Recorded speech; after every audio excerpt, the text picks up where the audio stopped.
11 తారీఖు 12 తారీఖు కరీంనగర్లో సభ పెడతా అంటున్నాడు కేసీఆర్. సభ పెట్టి ఎన్నికల శంఖారావాన్ని పూరిస్తా అని చెప్పిండు. మరి క్యాల్ తప్పిండా ఏమైందో తెలుస్తలేదు కానీ బీజేపీకి బీఆర్ఎస్కు మధ్యనే ఎన్నికల పోటీ ఉంటుందట పార్లమెంటుకు సంబంధించి.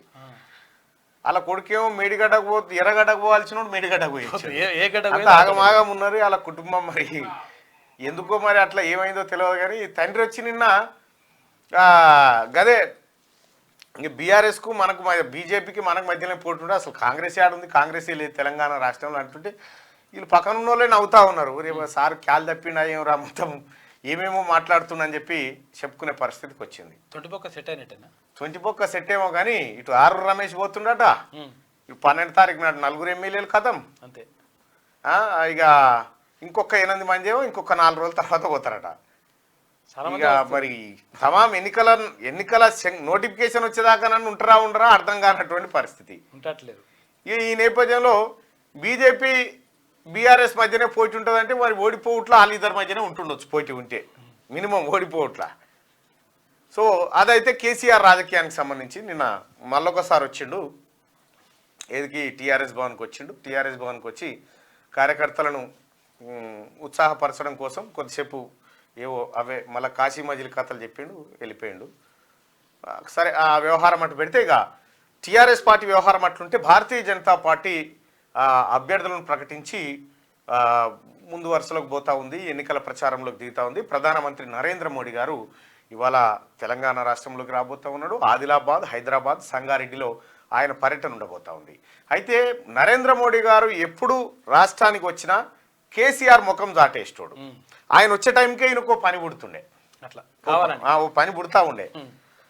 ఆయన వచ్చుడు ఈయన ఎటన పోవుడు ఈ కార్యక్రమం జరుగుతూ ఉండే.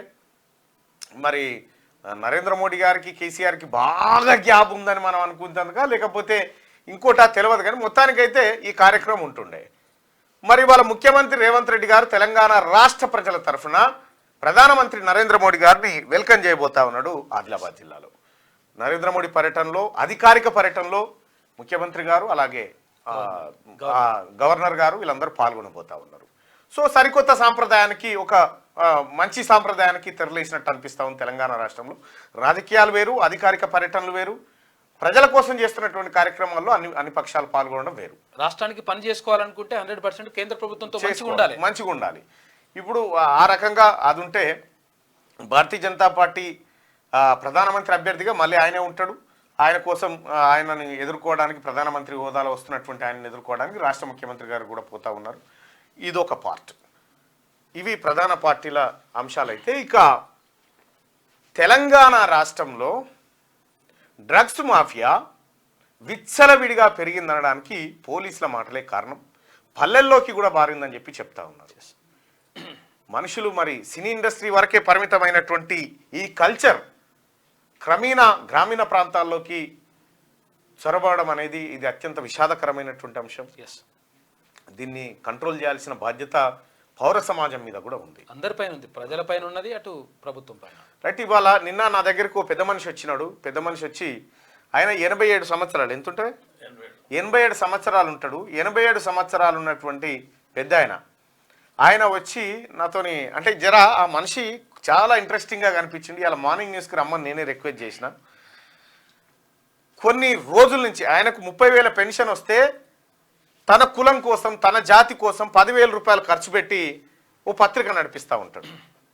ఆ పత్రిక ఏంది అసలు, ఆ గమ్మత్ ఏంటంటే మేకను కోస్తారు కదా, మేకను గొర్రెను కోస్తారు కదా, అందులో ఏ మాంసం తింటే మంచిది, అది ఇంట్రెస్టింగ్ పాయింట్ చెప్పిండు నాకు. అందరేమో ఈ వెనక సప్పి ముంగట సప్పి అన్ని ఇవి కాదట తినాల్సింది, దాని కథ వేరే ఉంది, దాని లెక్క వేరే ఉంది. ఆ పెద్ద మనిషి ఎవరు ఒకసారి పరిచయం చేద్దాం. దా రిటైర్డ్ రైల్వే ఎంప్లాయా, జర మైక్ పెట్టు. ఇప్పుడు మనం మాంసం తెస్తాం పోతామే, అవును దుకాణం పోతాం, మీరు ఆరెకట్కనే కదా,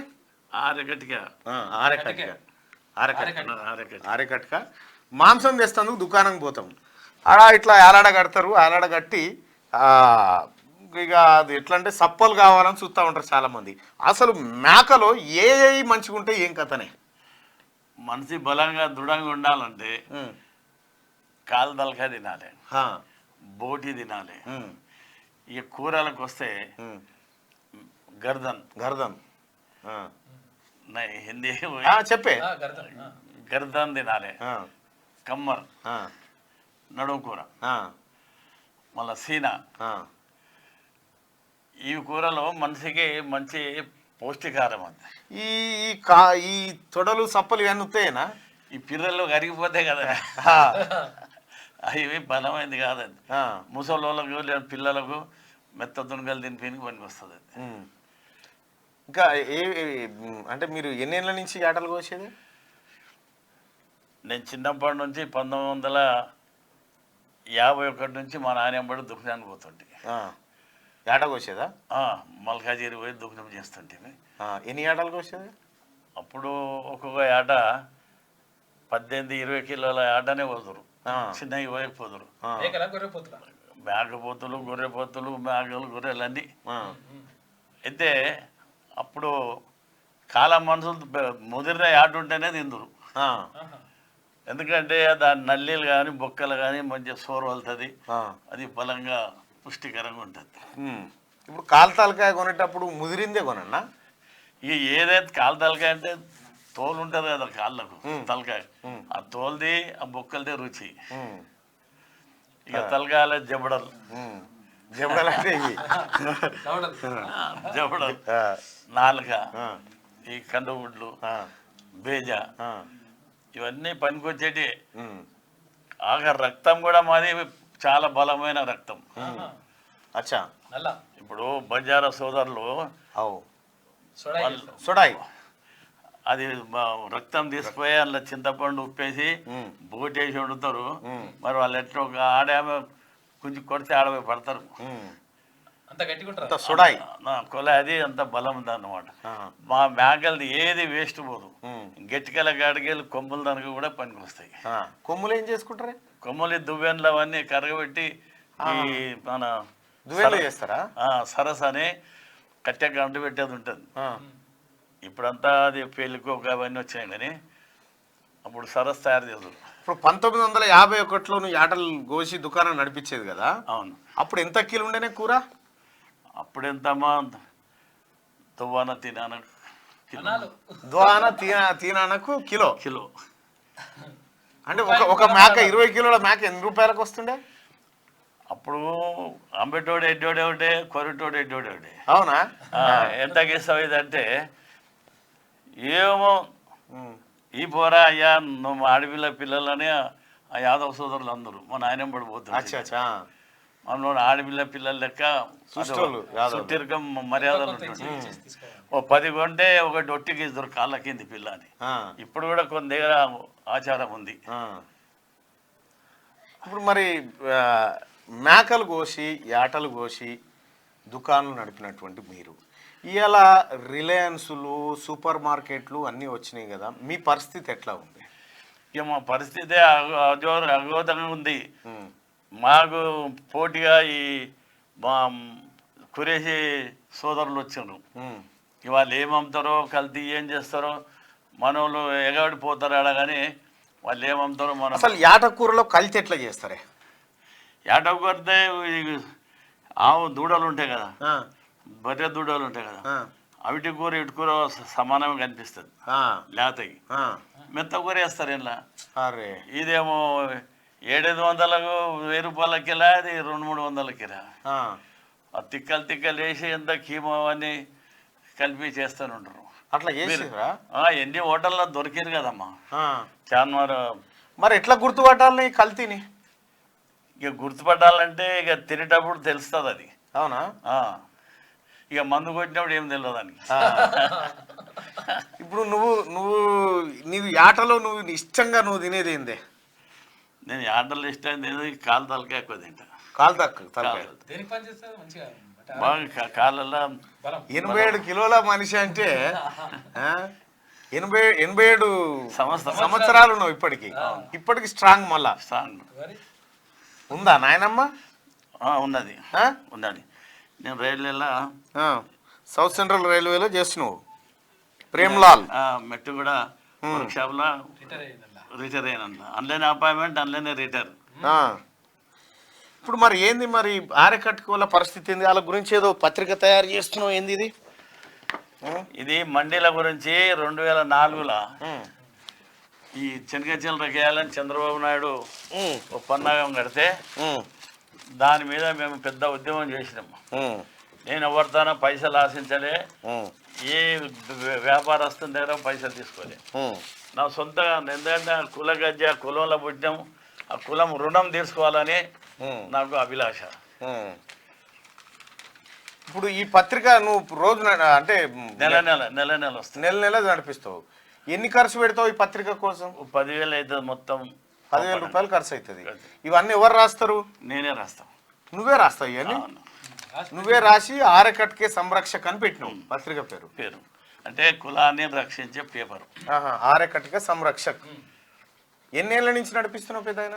ఇది 20 ఏళ్ళు అవుతుందమ్మా. 20 ఏళ్ళు అవుతుందా? 20 ఏళ్ళు అవుతుంది. మరి ఇది ప్రింట్ చేయించి ఎవరికి పంపుతావు?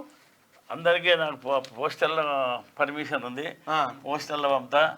మిగిలిన ఊర్లలో కొన్ని సంఘాలు వాళ్ళ కొరియర్లో పంపిస్తా. ఆ సంఘాలకు ఇప్పుడు మీ దాంట్లో కూడా 4-5 సంఘాలు అయినాయి కానీ అవన్నీ ఫేకు. ఒక్క తానేమన్నా పనిచేసి చూపిస్తే నేను వాళ్ళ కాళ్ళ కిందకే దిగిపోతా. అచ్చా, మరి నువ్వేం పని చేసినవే? ఇదేనా? ఇది ఎంబీసీ పెట్టాం మేము. ఒక్క కులానికి వాడు కాంతలేరని ఎంబీసీ సంక్షేమ సంఘాన్ని పెట్టాం. అందులో సూర్యారావు కూడా ఉన్నాడు. ఇది మీ సంగం సూర్యరావు, కాలప్ప, నేను ఇంకట్లా 20-30 కులాల వాళ్ళు ఉన్నాం అందరం. పెట్టి దీని మీద పెద్ద ఎత్తున నేను ఎప్పుడు ఢిల్లీ పోతుంటా, పోయినప్పుడల్లా ఈ యొక్క అప్లికేషన్లు తీసుకుపోయి ప్రతి పార్టీకి ఒకటి ఇస్తుంటావు, ఆఫీసులో పోయి వేసి వస్తుంటే. ఇంకెన్ని రోజులు కష్టపడతావు ఇట్లా? నేను రాజకీయం ఎదగాలంటే ఎంత ఎదుగుతుంటామ్మా, కానీ నాకు రాజకీయం నాకు ఇష్టం లేదు. ఓన్లీ కులం.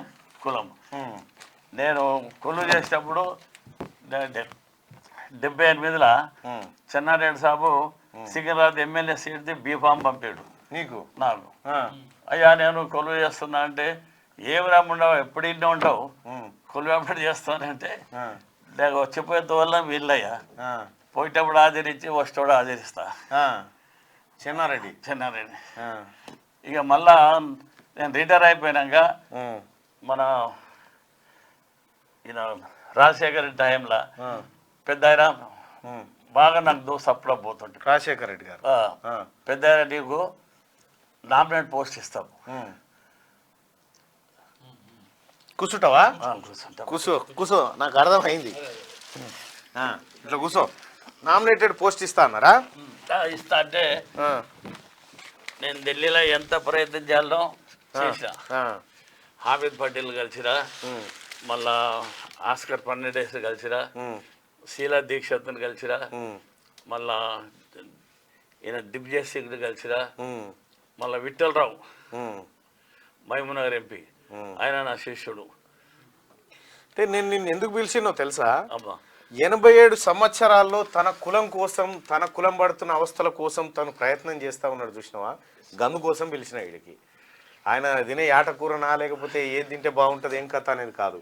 87 సంవత్సరాల వయసులో ఓ పెద్ద ఆయన గింత తన జాతి కోసం తిరుగుతూ ఉన్నాడు, తన వాళ్ళ భవిష్యత్తు కోసం తిరుగుతూ ఉన్నాడు అంటే, తెలంగాణ రాష్ట్రంలో ఉన్నటువంటి ఆరకటిక సమాజానికి నేను ఒక రిక్వెస్ట్ చేస్తూ ఉన్నా, ఎవరు కూడా సొంత పనులు వదిలిపెట్టుకొని ఇట్లా సాక్రిఫైస్ చేయరు. జనాభా లెక్కలు చేయాలని చెప్పి 40 ఏళ్ళ నుంచి నేను దండాడుతున్నాను, ఎవరు చేస్తలేడు.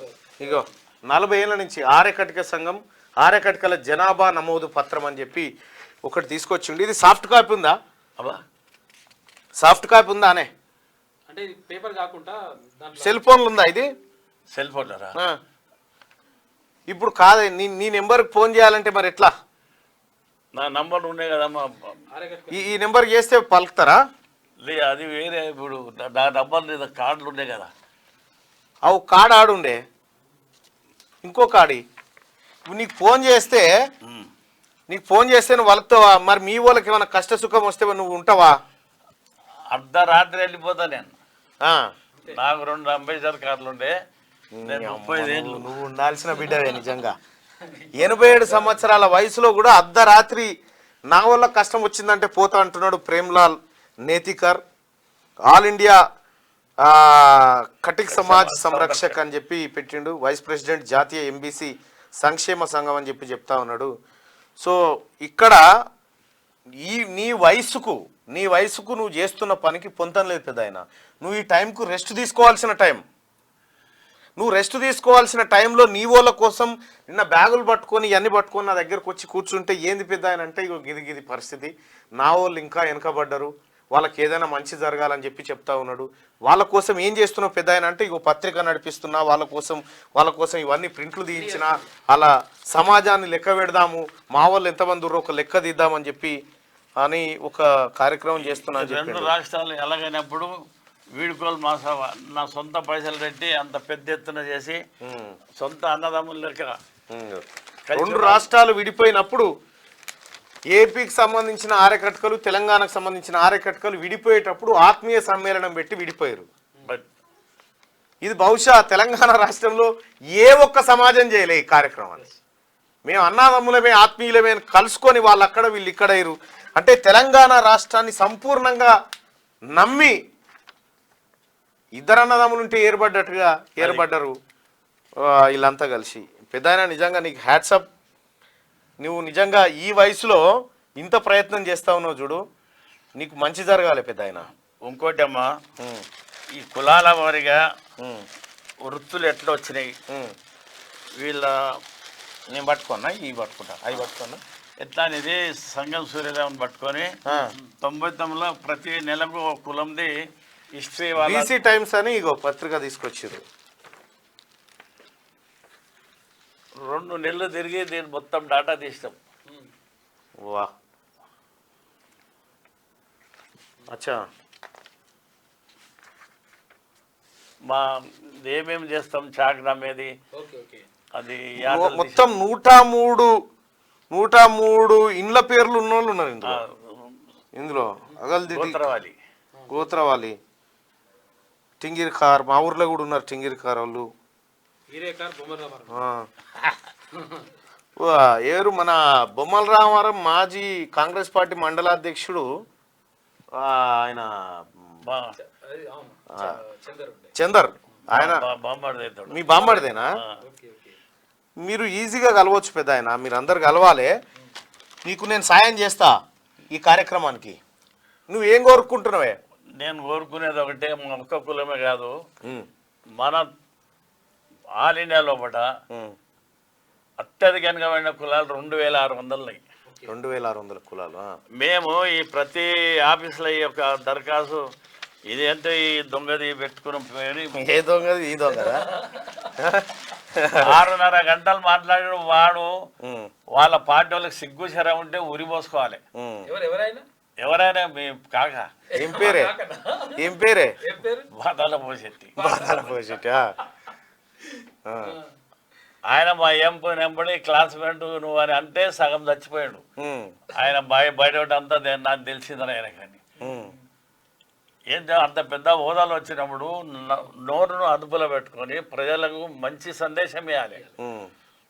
అన్నీ ఆ ఫుట్పాత్ మాటలు మాట్లాడితే వాడు కూడా ఎదురుగా అదే మాట్లాడతాడు. నేను ప్రతి రాష్ట్రం తిరిగిన ఆయన ఏదో పెద్ద తోపుగాని లేక చెప్తాడు కానీ 69లో తెలంగాణను ఉరువుతో లెగించినాం. నేను రైల్వే ఉద్యోగం చేస్తా కూడా నేను కొలుగు లెక్క చేయలే. నాకు బళ్ళు ఉండే 30 బళ్ళు ఉండే రైల్వే ల్యాండ్ నేను లీజుకు తీసుకొని నేను రైల్వేతోనే బతికిన. ఈ రాజకీయం కాదు, రాజకీయాలకు అందరికీ మా కులానికి నాతో అయింది ఖర్చు పెట్టినా కానీ తినలే. నేను సత్య వరకు కూడా నా కొనూపిరి వరకు అదే నిజాయితీగా ఉంటా. గ్రేట్ నువ్వు గ్రేటే. అయినా ఇప్పుడు ఇన్ని కులాలని వాటి గురించి మేము అన్ని పార్టీలకు ఇస్తే మా కులపోలకు కూడా పెద్ద పెద్ద హోదాలు అన్నారు. మా విజయ్ సోన్కర్ అని ఆయన SC ST చైర్మన్ ఉండే, అంటే ఆయనకు తీసుకుపోయి ఇది ఇచ్చిన. ఇస్తే నా నడుమని చెప్పి రాజ్నాథ్ సింగ్ దగ్గర అప్పుడు హోమ్ మినిస్టర్ ఆయన దగ్గర తోలిపోయాడు. తొలగిపోయి ఇది ఇప్పించిన తర్వాత ఆయన ప్రధానమంత్రికి చూపించాడంట. అరే భయ్ అనుకో బులావ్, ఏ బహుత్ బడా సమస్య. అంటే ఇప్పుడు నేనేమంటున్నా, ఇప్పుడున్న కాంగ్రెస్ పార్టీ ప్రభుత్వం కేసీఆర్ ఈయన పోయిండుగా మీ బాతాల పోషెట్టి, ఆయన పోయిన తర్వాత ఇప్పుడున్న ముఖ్యమంత్రి రేవంత్ రెడ్డి గారు కాంగ్రెస్ పార్టీ ప్రభుత్వ పరిపాలన ఎట్లా అనిపిస్తుంది? కాంగ్రెస్ పార్టీలా మన దేశాన్ని కాపాడింది కాంగ్రెస్ పార్టీ. మన ప్రజలకు ఏం కావాలో వాళ్ళు చేసిన పార్టీ ఇది. వాళ్ళు ఏమంటారు, ఏది అడిగినా ఢిల్లీ పోవాలి, మీద బత్తెం పట్టుకున్నోడు లేకపోతే వీళ్ళు లెక్కనే అవుతుంది. కేసీఆర్ లెక్క ఎవరిని వాడు దోసుకున్నారు. నువ్వు తక్కువనా ఏందే మా పైసలా చచ్చిపోయినాడు ఎంబడి పెట్టుకపోతారా కొడుక మీరు? లక్షల కోట్లు.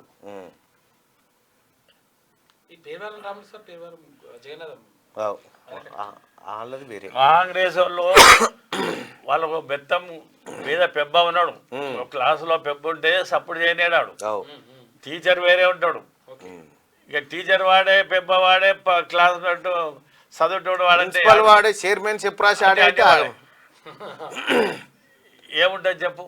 సరే పెద్ద నీ నీ నీ అంటే నీ పనికి అప్రిషియేట్ చేస్తూ, అంటే నువ్వు చాలా గొప్ప మనిషి అని ఇవాళ నేను మార్నింగ్ న్యూస్లో నిన్ను రమ్మని చెప్పినా, నీకు మంచి జరగాలి, నేను వస్తా మీ ఇంటికి ఒకసారి.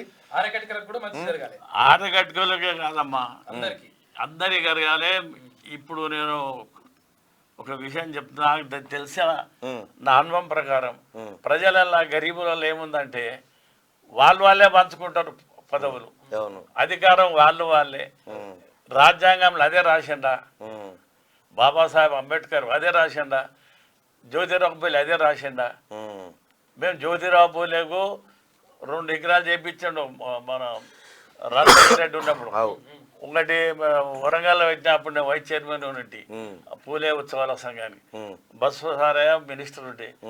ఒకటి మేము అసెంబ్లీ ముంగట పెట్టాలి అన్నాం, ఇది మన సెక్రటరీ ముంగట. రైట్, ఆ ప్రయత్నం జరుగుతుంది, అసెంబ్లీలోనే పెట్టాలనేటువంటి చర్చ జరుగుతుంది. పెద్దయినా మీరు మరింత శక్తి కూడగట్టుకోవాలి. ఇప్పటి కూడా కాల్తలకైనా తినిగా ఇంకా అక్కెరున్నది నీతోటి పని. సరేనా? ఇంకోటి నామినేట్ పదవులు నీకు నువ్వు డైరెక్ట్ చెప్పి ఏం కావన్నావు? నాకు ఇస్తే కూడా నేను చెయ్య, నాకు ఉద్దే వద్దు. ఎవరికి ఇమ్మంటున్నావు? అరే మా కులంలో లేరా పోరలు, యువకులు లేరా? ఓకే, ఈ చాతగారానికి ఇచ్చి ఏం చేయాలి? పెద్దలు దాంట్లో శాతనైన కంటే నువ్వే నయం. నువ్వు నాకు అది అవసరం లేదు, వదిలేసుకున్నా. సరే, ఓకే.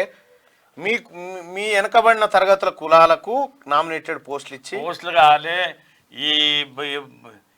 ఈ పెద్ద మనిషి ఏదైతే ఇచ్చిండో ఆత్మకర భవనాలకు ఆ భూములు ఎవరి వాళ్ళకి ఇచ్చేయాలి. కాంగ్రెస్ గవర్నమెంట్ అది చేయాలి, వాళ్ళే కట్టియాలి. కట్టించి న్యాయంగా ఎవడు ఇట్లా నాలుగు కష్టపడి సంఘాలను వాళ్ళ చేత తాళం తెస్తే మంచి వాళ్ళని పెడతాడు. అన్ని ఫేక్ వాళ్ళని బట్టి ఇది పెట్టారు, కేసీఆర్ ట్రస్ట్ పెట్టించి రిజిస్ట్రేషన్ చేపించి లోపల పేరు ఉంది, బయట పేరు ఉంది. రైట్ పెద్దనా, ఇక టైం అవుతా ఉంది, మార్నింగ్ న్యూస్కి వెళ్ళిపోతాను నేను. ధన్యవాదాలు. ఇది మీడియా నేను చూసుకుంటా ఇక పని. నువ్వు పోయి అందులో కూర్చోబెట్టు, మన దాంట్లో కూర్చోబెట్టి జర మేలే తీసుకపోయి రా. అది ఒక పెద్ద ఆయన ఈ వయసులో తననుకున్నటువంటి జాతి కోసం, తన జాతి విముక్తి కోసం తిరుగుతూ ఉన్నాడు. నిజంగా ఆయనకు హ్యాట్సప్ చెప్పాలి. అది చూసే నేను ఫిదా అయిపోయినా. 87 సంవత్సరాల వయసులో తిరగడం అనేది ఇక అంత చిన్న విషయం కాదు, అది గ్రేట్ విషయం. రైట్, ఇక మార్నింగ్ న్యూస్లోకి వెళ్తే ముందుగా వెలుగు దినపత్రికలో ఉన్నటువంటి వార్తలు చూద్దాం. కాళేశ్వరం బ్యారేజీల డ్యామేజీని తేల్చేందుకు ఎక్స్పర్ట్ కమిటీ. చైర్మన్గా చంద్రశేఖర్ అయ్యర్, సభ్యులుగా 4, మెంబర్ సెక్రటరీగా 1. ఏర్పాటు చేసిన నేషనల్ డ్యామ్ సేఫ్టీ అథారిటీ 4 నెలల్లో రిపోర్ట్ ఇవ్వాలని ఆదేశం. రాష్ట్ర సర్కార్ రాసిన లేఖకు స్పందిస్తూ నిర్ణయం తీసుకున్నారు.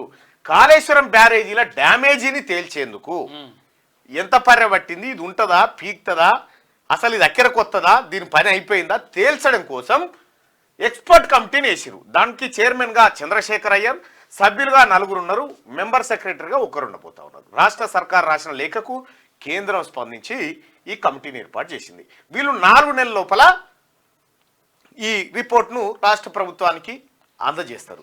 ఆ తర్వాత ఈ రాష్ట్ర ప్రభుత్వం దీనిపైన చర్యలు తీసుకోవాలి. రైట్గా ఇక్కడ అసలు విషయం ఏంటంటే కేంద్ర నిపుణుల బృందాన్ని ఎందుకు అడుగుతా ఉంది రాష్ట్ర ప్రభుత్వం అంటే కేసీఆర్ను కాపాడడానికి కేంద్రం కూడా అప్పుడు ముందుకు రావద్దు, అవకాశం ఉండొద్దని ఆ పరిస్థితి కోసం కనిపిస్తా ఉంది. 4 నెలలు కాళేశ్వరం పనులు బంద్, ఎక్స్పర్ట్ కమిటీ రిపోర్ట్ వచ్చాకే రిపేర్లు. 4 నెలల పాటు కాళేశ్వరం పనులు బంద్ చేయాలి. ఎక్స్పర్ట్స్ ఏం చెప్తారు, దీని రిపేరింగ్ ఎక్కడి నుంచి మొదలు పెట్టాలి, దీని జీవితకాలం ఎంత ఉండబోతుంది, అసలు దీన్ని ఉంచాలన్నా కూలగొట్టానా, దీంతో లాభమా నష్టమా, ఇదంతా రిపోర్ట్ ఇచ్చేదాకా ఎలాంటి పనులు చేయకూడదు అని చెప్పి నిర్ణయం తీసుకున్నారు. ఇది కాళేశ్వరం కథ. మార్చిలోనే మండుతున్నాయి. ఇక సూపర్ ఎల్నినో ఎఫెక్ట్తో ఎండలు ముదురుతున్నాయి. ఈ నెలంతా హీట్ వేవ్స్ ఉండొచ్చని ఐఎండీ చెప్తుంది.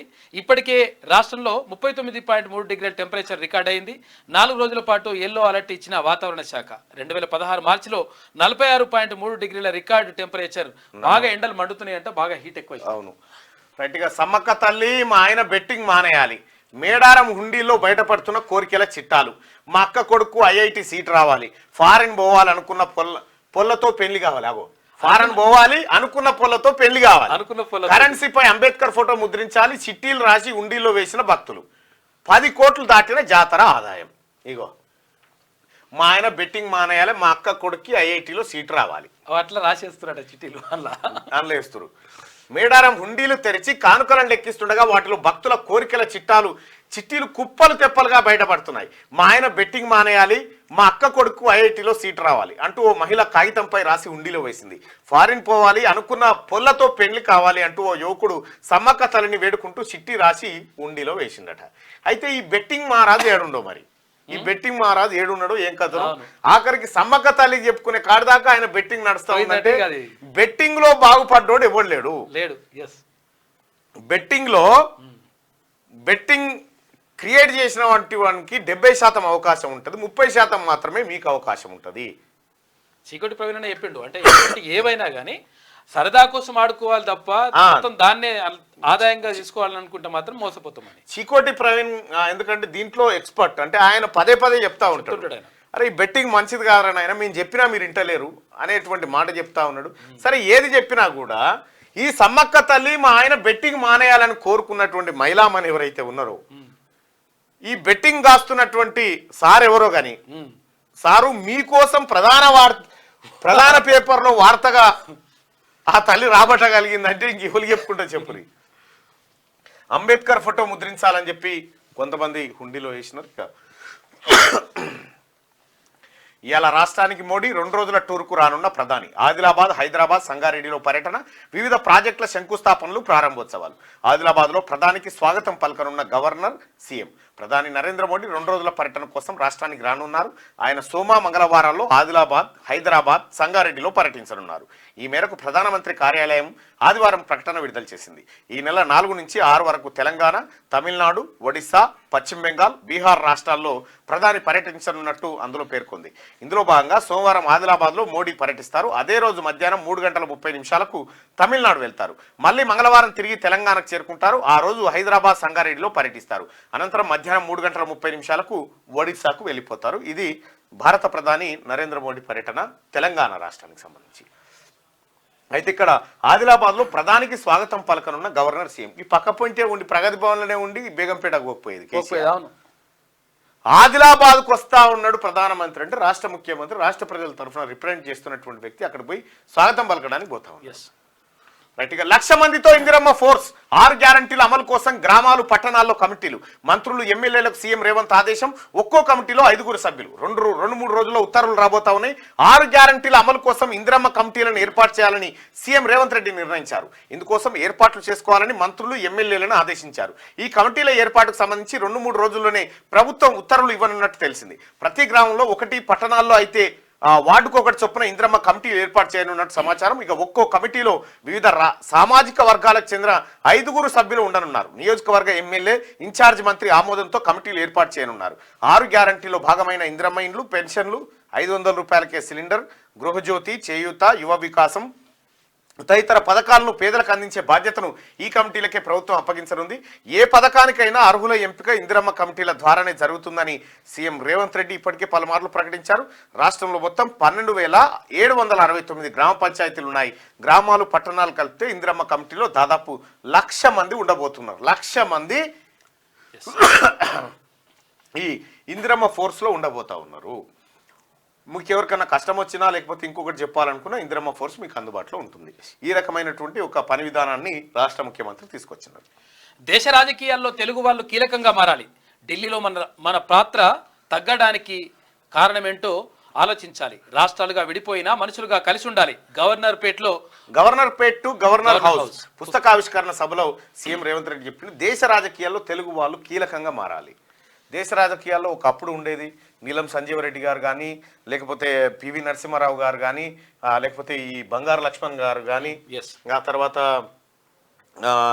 జైపాల్ రెడ్డి గారు కానీ, ఇట్లా వెంకయ్య నాయుడు గారు కానీ, ఎన్టీ రామారావు గారు కానీ, ఇట్లా చాలామంది దేశ రాజకీయాల్లో అత్యంత ప్రభావితమైనటువంటి వ్యక్తులు ఉండేది. కానీ ఇప్పుడు దేశ రాజకీయాలను ప్రభావితం చేసేటువంటి వ్యక్తుల జాబితా నుంచి తెలంగాణ దాదాపుగా కనుమరుగైనట్టే కనిపిస్తూ ఉంది. ఇక ఏపీలో అయితే పెద్దగా ఆ దిశగానే కనిపించట్లేదు. సో పుస్తకావిష్కరణ సభలో ముఖ్యమంత్రి రేవంత్ రెడ్డి మాట్లాడాడు.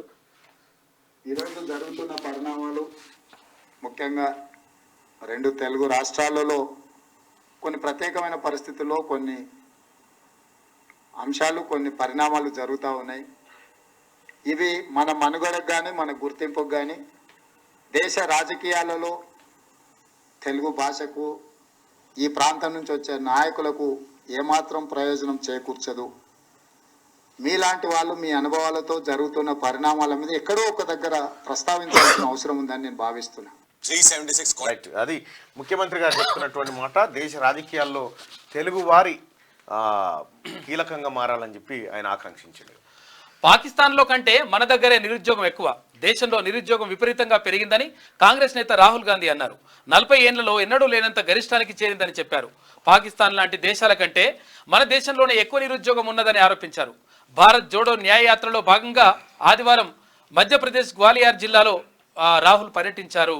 పాకిస్తాన్లో కంటే మన దగ్గరే నిరుద్యోగం ఎక్కువగా ఉందని చెప్పారు. అయితే ఏడాదికి 2 కోట్ల ఉద్యోగాలు ఇస్తామనేటువంటి నినాదం ఏదైతే గతంలో ప్రధానమంత్రి నరేంద్ర మోడీ గారు చేసుకుంటూ వచ్చిండో, మరి ఏడాదికి 2 కోట్ల ఉద్యోగాలు ఇస్తే నిరుద్యోగం ఎందుకు పెరిగిపోతా ఉందనేటువంటి యాంగిల్లో ఆయన ప్రశ్నించిండు. ఇక ఇది ఇట్లుంటే బీజేపీలో టికెట్ల పంచాయతీ, సీట్లు దక్కని ఫస్ట్ లిస్ట్లో పేర్లు లేని నేతల అసంతృప్తి. హైదరాబాద్లో వేరే మొగోడు దొరకలేదా అంటూ Raja Singh comment. Malkajgiri seat దక్కలేదని Muralidhar Rao గుర్రు, Nagar Kurnool ticket దక్కలేదన్న బంగారు శృతి మనస్తాపం. నిరాశలో డీకేఆర్న జితేందర్ రెడ్డి, స్వయం బాబురావు.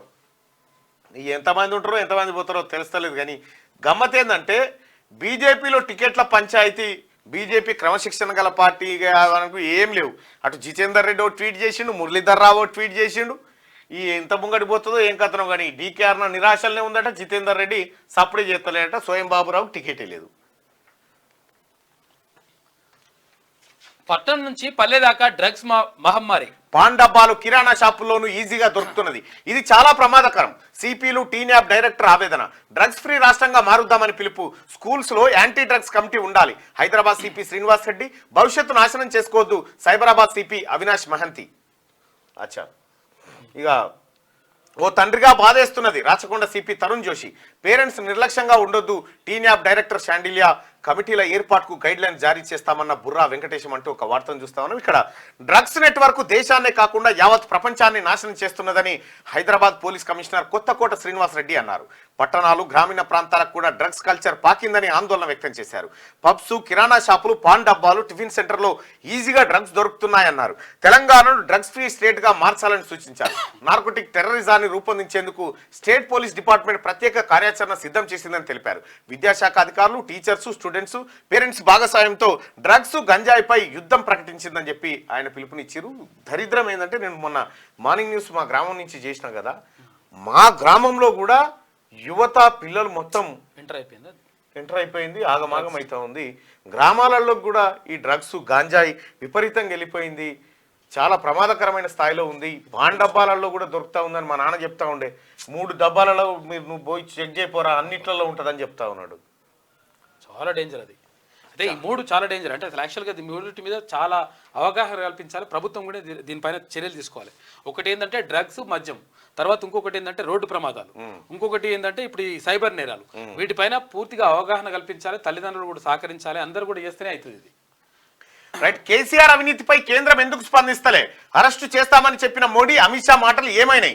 బీజేపీ బీఆర్ఎస్ రెండు పార్టీలు ఒకటే. మంత్రి పొన్నం, మేడిగడ్డకు బీఆర్ఎస్ లీడర్లు ఏం బీకనీకిపోయారో కేసీఆర్ చెప్పాలని డిమాండ్.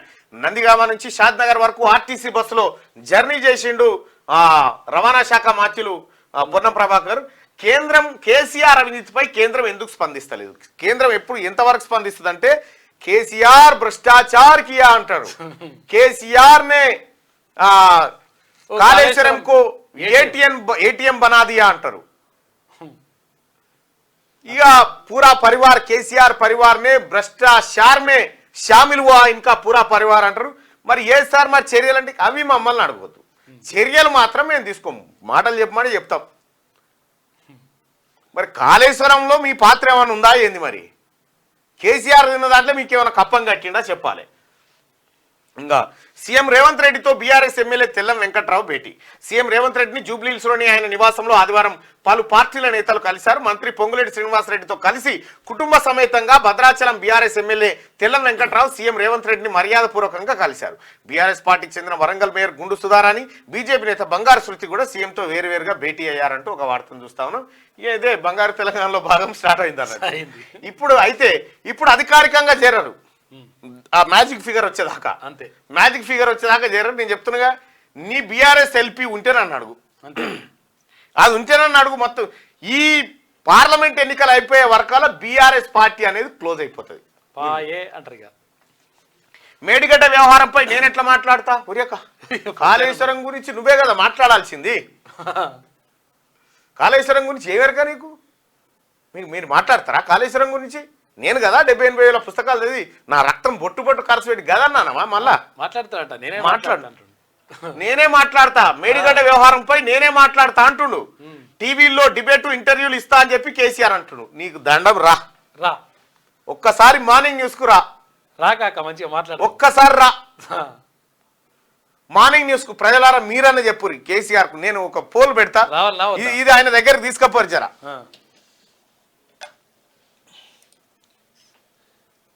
ప్రజలే అడుగురు ప్రశ్న, లేకపోతే నువ్వే చెప్పు, నేను వస్తా. ఫామ్ హౌస్ కో భీమ్ హౌస్ కో ఏడుకని రమ్మంటే అట్లనే సరే, రమ్మంటే అట్లా కూడా వస్తాం, ఏం ఇబ్బంది ఏం లేదు.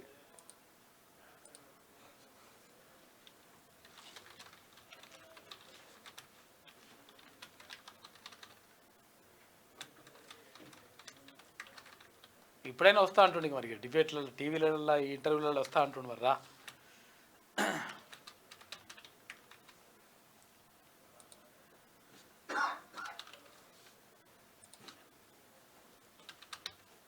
Right. Morning news with Mallanna కార్యక్రమానికి కేసీఆర్ రావాలి. అంతే, రావాలా వద్దా? నేనైతే రావాలని కోరుకుంటా ఉన్నా. ఒక్కసారి అవకాశం ఉంటే వచ్చిపో కేసీఆర్. ఎక్కడ చూసినా గంజాయి మత్తులో యువత ఇది ఎందుకు తయారైందంటే, కేసీఆర్ ఊర్ల పొంటి బుడ్డ పొరగాలను తాగిపిచ్చుడు, మొత్తం జీవితాలు. ప్రతి ఊర్లకు బెల్ట్ షాపులు తీసుకుపోయాడు కదా. ఇక తాగి అది క్వార్టర్ సీసా కొనాలంటే 200, గంజాయి అయితే 10-20 రూపాయలు పెడితే దొరికే. ఓకే, దాంట్లో సీరియట్లలో బిరెట్లలో ఇంత మలిసి కథం ఆ కార్యక్రమాన్ని తెరలేపిరన్నట్టు.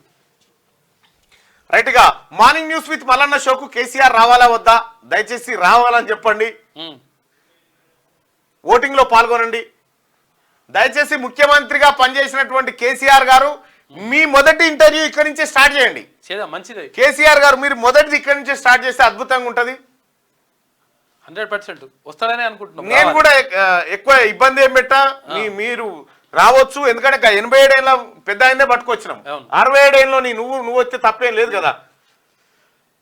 టీ న్యూస్ కు తప్ప ఎక్కడికి పోట. దయచేసి రావాలి సార్, మీరు వస్తాడు, మిమ్మల్ని గౌరవించుకుంటాం, షాల్వా బొకే తోటి ఇన్వైట్ చేస్తాం. దయచేసి మార్నింగ్ న్యూస్ కి కేసీఆర్ రావాలి.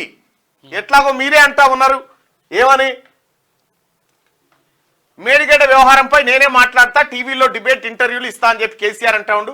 ఒకటి రెండు పళ్ళు విరిగితే మొత్తం తీసేసుకుంటామా? అదే మాట్లాడుకుందాం సార్, అదే మాట్లాడుకుందాం రండి. ఎందుకంటే మంచి సబ్జెక్టే, మీరు మేడిగడ్డ గురించే మాట్లాడుతా అంటున్నారు. నేను 2015, 16, 17, 18 దాకా కూడా మేడిగడ్డ ఇష్యూ పైన ఇండెప్త్గా నేను ఆ వ్యవహారాల్లో ఉన్నా, ఏం జరుగుతుందో పరిశీలించిన. కాంగ్రెస్ పార్టీ కౌంటర్ ఏదైతే ఉందో ఆ పార్ట్లో నేను పాత్రుణ్ణి. అసలు టీఎంసీలు ఏంది, ఏం నీళ్లు బారితే, ఏం కథ, మేడిగడ్డ ఏంది, అన్నారం ఏంది, సుందిల్ల ఏంది, నువ్వు కట్టిన ప్రాజెక్టులు ఏంది, దీని వెనకాల ఉన్న మతలాబ్ ఏంది, బహుశా నాకు అంతో ఇంతో తెలుసారు.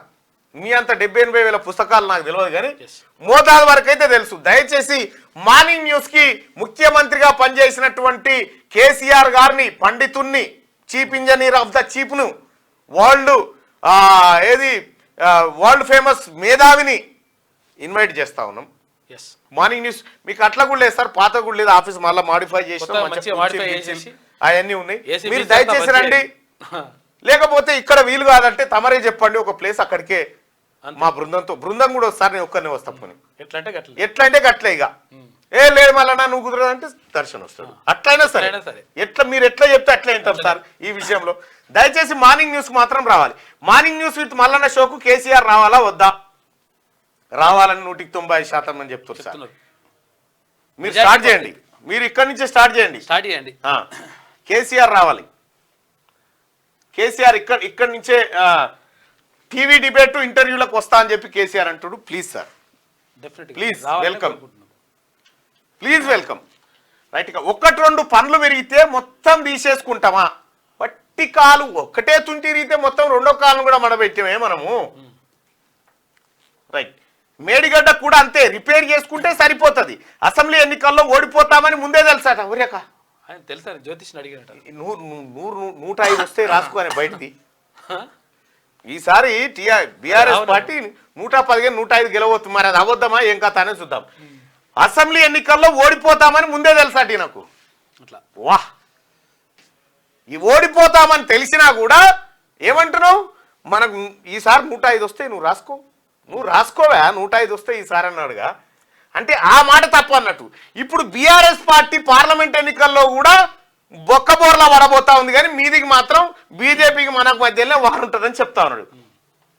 అప్పటికే లేట్ కావడంతో అభ్యర్థులను మార్చలేకపోయినా, అంటే కేసీఆర్ మధ్యలో ఏముంది, అభ్యర్థులను మారిస్తే అప్పటికే లేట్ కావడంతో, అప్పటికే లేట్ అయిందట. ఎన్నికలకు 3 నెలల ముందు అభ్యర్థులను ప్రకటించి లేట్ అయిందట. ఇంకా అభ్యర్థులను మార్చలేకపోయినా అని చెప్పి చెప్తా ఉన్నాడు. మార్చాల్సింది అభ్యర్థులను కాదు కేసీఆర్, నిన్ను మార్చాలి. ఫస్ట్ నీ మైండ్ మార్చాలి. నీ కుటుంబము ఒక మోనార్కు లెక్క తయారైపోయి తెలంగాణ రాష్ట్ర సంపదను కొల్లగొట్టిన కుటుంబం ఇది. అసలు మీ కేసీఆర్ ముఖం చూసే ఓట్లేలే. కింద ఉన్నటువంటి క్యాడర్ వాళ్ళని సరి చేసుకుంటూ బురి చేసుకుంటే అట్లా కదా అవలా ఇట్లా బతకంటే అట్లా నీకు లేదు కదా. ఇక అసెంబ్లీ ఎన్నికల్లో ఓడిపోతామని కేసీఆర్కు ముందే తెలుసట. ఒక్కసారి ఆ తెలిసిన సంగతి ఒకసారి మనం కూడా చూద్దాం. ఇక 95 నుంచి 105 సీట్ల దాకా వస్తాయని చెప్తున్నాడు. రైట్ టైంలో కరెక్ట్గా మా షెడ్యూల్ ప్రకారం ఎన్నికలు జరుగుతాయి. ప్రతిసారి పిడుకు పెళ్లికి ఒకటే మంత్రం ఉంటుందా? ఈసారి కూడా మంత్రం ఉంటుంది, అద్భుతమైన మంత్రం ఉంటుంది. ఇంకోటి చెప్పానండి నేను, I'm telling you the result. ఎవడో కుక్కగాలు నక్కగాలు మర్చిపోను ఎందుకు నాకు అర్థం. ఈసారి టీఆర్ఎస్ గెలవబోయే సంఖ్య 95 నుంచి 105 మధ్య ఉంటుంది. రాసుకో అయిపోయానా? ఈ మాట చెప్పే ఏమాయ మరి 95 నుంచి 105 మధ్యలో ఉంటాయంటే వచ్చి 39 కడ పడే మూడో వంతు ఎవడో కుక్కగాడు నక్కగాడు చెప్పింది కాదు. రాసుకో ఈసారి రాసుకో అంటుండు. ఇట్లా అంటే అబద్ధాలు ఎంత ఈజీగా చెప్తాడు. ఇక చూడండి, అబ్జర్వ్ చేయరి. ఈసారి టీఆర్ఎస్ గెలవబోయే సంఖ్య 95 నుంచి 105 మధ్య ఉంటుంది. రాసుకో 95 to 105 మధ్య ఉంటుంది. నిన్ను 105 దాకా రానిస్తే నేనెందుకు ఉంది కాకా ఈ ఊళ్ళే. నీవు నీ పతనాన్ని నీ పతనాన్ని అంటే నీ శారీరక పతనాన్ని కాదు, నీ రాజకీయ పతనం కోసం మేము సమిధలు కావడానికి సిద్ధమై కొట్లాడినాం కాక. వట్టి గాలి నీ పతనం. నీవు చేసే బజవాయి పనులన్నీ బహిర్గతం చేసుడుతోని నీ పతనం స్టార్ట్ అయింది. సబ్బండ ప్రజానికం నీ పతనాన్ని కోరుకుంది. మరి ఈడనేమో 105 వస్తాయని చెప్పిండు, ఇప్పుడేమంటుడు అసెంబ్లీ ఎన్నికల్లో ఓడిపోతామని ముందే తెలుసట. మళ్ళా ఇన్ని బజవాయి మాటలు ఉంటాయి కేసీఆర్ తార. అయితే అట్లా లేకపోతే ఇట్లా. ఎట్లంటే అట్లనే. కాంగ్రెస్ సర్కార్పై ప్రజల్లో వ్యతిరేకత పెరిగిందని కామెంట్ అంట. వ్యతిరేకత పెరగలే, ఇంకా ప్రేమ పెరిగింది కాంగ్రెస్ పార్టీ ప్రభుత్వం పైన. సో గదేదో గిన్నే రారాదు, గిడికి వస్తే అయిపోయా. ఆ మాటనే మాట్లాడదు, పబ్లిక్ తో మాట్లాడదు. కావాలంటే పబ్లిక్ తోటి ఫోన్ ఇన్ తీసుకుందాం డైరెక్ట్ గా, ప్రజలతోనే ఫోన్ ఇన్ కార్యక్రమం పెట్టుకుందాం. రండి, ప్లీజ్ వెల్కమ్. భోజనాలు ఎప్పుడు ఇస్తారో చెప్పండి, నేను రిక్వెస్ట్ పెట్టమంటే పెడతా. ఆన్లైన్ లో ట్విట్టర్ లో పెట్టాను, ఇప్పుడు చెప్పు. ట్విట్టర్ లో తమరికి పెట్టమంటే పెడతా. ఒక్కసారి రండి మార్నింగ్ న్యూస్ కి, ఒక్కసారి వచ్చి నేను గత కొన్నేళ్ల నుంచి అడుగుతా ఉన్నా నిన్ను, మీ అల్లుడిని, వీళ్ళందరినీ కూడా. కొంచెం ఎక్కువ టైం ఇస్తా అంటే భోజనాలు కూడా ఏర్పాటు చేసేస్తాం, అవి కూడా ఉంటాయి. ఇక మీరు చేస్తా అంటారు కదా అక్కడ పోయినప్పుడు, భోజనాలు కూడా ఏర్పాటు చేసుకుందాం. ఇక్కడే మంచిగా భోజనం చేసుకుని మాట్లాడదాం. పెద్ద ఆయన కూడా వచ్చిండు. ఏది యాటలో ఏది తింటే మంచిగా ఉంటది, కాలు తలకాయనా జబడాలట ఏంటి జబడాలు గిబడాలు అంటుడు ఆయన. వెహికల్స్ వెనుక రిఫ్లెక్టివ్ స్టిక్కర్ మస్ట్. రాత్రి వేళల్లో హైవేలు, ఓఆర్ఆర్ పై ప్రమాదాల నివారణకు ఆర్టీఐ చర్యలు తీసుకుంటా ఉన్నారట. ప్రతి వాహనం వెనకాల రిఫ్లెక్టివ్ స్టిక్కర్ ఉండాలంట. ఇంకా ఆన్లైన్ లోనే 60% షాపింగ్ యాప్ ద్వారా కొనుగోళ్లు భారీగా పెరిగినాయి. చిన్న సిటీలకు విస్తరించిన e commerce. Price water house Coopers report వెల్లడి. దేశంలో ఆన్లైన్ షాపింగ్ కు రోజు రోజుకు క్రేజ్ పెరుగుతుంది. యాప్స్ ద్వారా ఆన్లైన్ షాపింగ్ చేయడానికి 60% మంది ఆసక్తి చూపిస్తున్నారని price water house Coopers India విడుదల చేసిన రిపోర్ట్లో వెల్లడించింది. గడిచిన కొన్నేళ్లలో 12.5 కోట్ల మంది ఆన్లైన్లో షాపింగ్ చేశారని రిపోర్ట్ తెలిపింది. రిపోర్ట్లో ఉన్న వివరాల ప్రకారం బయట షాపుల్లో సరుకులు తక్కువగా దొరకడం లేదా స్టాక్ అందుబాటులో లేకపోవడం వంటి కారణాల వల్ల చాలా మంది ఆన్లైన్ షాపింగ్ వైపు మల్లుతున్నారట. ఇక ఆన్లైన్ షాపింగ్లో ఇప్పుడు కొత్త ట్రెండ్ వచ్చింది. వస్తువు వచ్చిన తర్వాత మంచిగా లేకపోతే మళ్ళీ మలిచి వానికి పంపొచ్చు. ఆ కార్యక్రమం వచ్చింది. ఆఖరికి ఆన్లైన్ ఏం దాకా వచ్చిందంటే సూది మందులు, గోళీలు, బువ్వా, జొమాటో, స్విగ్గీ. ఆఖరికి ఇంకా గమ్మత్ ఏంటంటే ఓలా, ఊబర్ కాకుండా ఇంక ర్యాపిడో. అవును, ప్రతిదీ ఆన్లైన్ అయిపోయింది. ఇక ఆన్లైన్లో కావాల్సిన ఇండియాలో పెళ్లిలు కూడా ఆన్లైన్లోనే అయిపోయినాయి. అవును, అన్నీ ఆన్లైన్ అయిపోయింది అనుకోరాదు మొత్తం వ్యవస్థనే. ఇది వెలుగుదిన పత్రిక. ఒకసారి ఆంధ్రజ్యోతిలో ఉన్నటువంటి వార్తలు చూద్దాం. ఏమంటారు మరి సార్? రైట్గా మార్నింగ్ న్యూస్ విత్ మల్లన్న షోకు కేసీఆర్ రావాలా వద్దా అంటే రావాలని అంటా ఉన్నారు. 100% రారని మీరు అంటా ఉన్నారు. కానీ వస్తాడని నేను నమ్ముతా ఉన్నా బ్రదర్, వస్తాడని నేను నమ్ముతా ఉన్నా. ఓపెన్ డయాస్, ఈ కుర్చీ ఒకటి పర్మనెంట్ గా పెడతాం, ఆయన కోసమే ఒక కుర్చీ పర్మనెంట్ గా పెడతాం. ఎప్పుడైనా రావచ్చు, మీ సమయం మీ ఇష్టం. తెలుగు వారి ప్రభావం తగ్గుతోంది దేశ రాజకీయాల్లో, ఇది మంచిది కాదు. పార్ట్ టైం పొలిటీషియన్ల వల్లే ఈ పరిస్థితి. ఇది మన మనుగడకే ముప్పు. మాజీ గవర్నర్ రామ్మోహన్ రావు ఆత్మకథ పుస్తకావిష్కరణలో సీఎం రేవంత్ రెడ్డి ఉత్తరాది పెత్తనంపై పరోక్షంగా ఆయన వ్యాఖ్యలు చేశారు.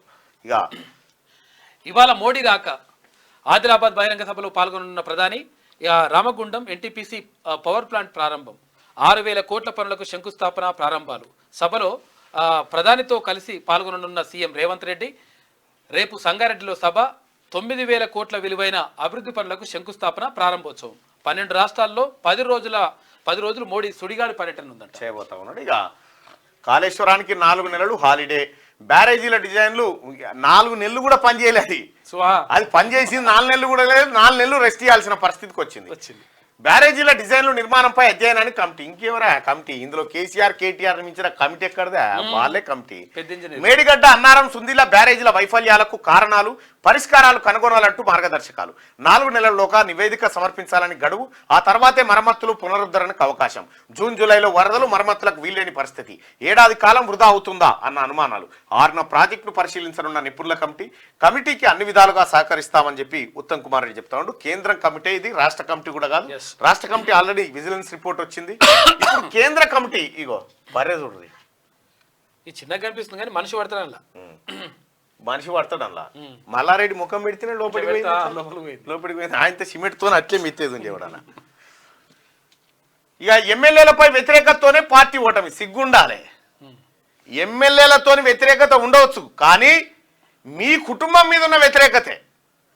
ఒకటి అనుకుందాం, ఇదే కరెక్ట్, ఆయన చెప్పిందే కరెక్ట్ అనుకుందాం. గతంలో గెలిచినప్పుడు కూడా కేసీఆర్ ముఖం చూసి ఎవడు ఓటేయలేదు అని చెప్పుకున్నట్టే కదా, అంతే కదా. ఎమ్మెల్యేల పరపత్తునే టీఆర్ఎస్ పార్టీ ప్రభుత్వం ఏర్పడదని గతంలో చెప్పిన ఈ మాట ఒప్పుకున్నట్టే కదా. మరి ఇప్పుడు ఎందుకు చెప్తా ఉన్నావు? ఓడిపోతేనేమో ఎమ్మెల్యేల మీద నువ్వు, మీకు గెలిస్తేనేమో మీ ఇంటి వాళ్ళ మీద.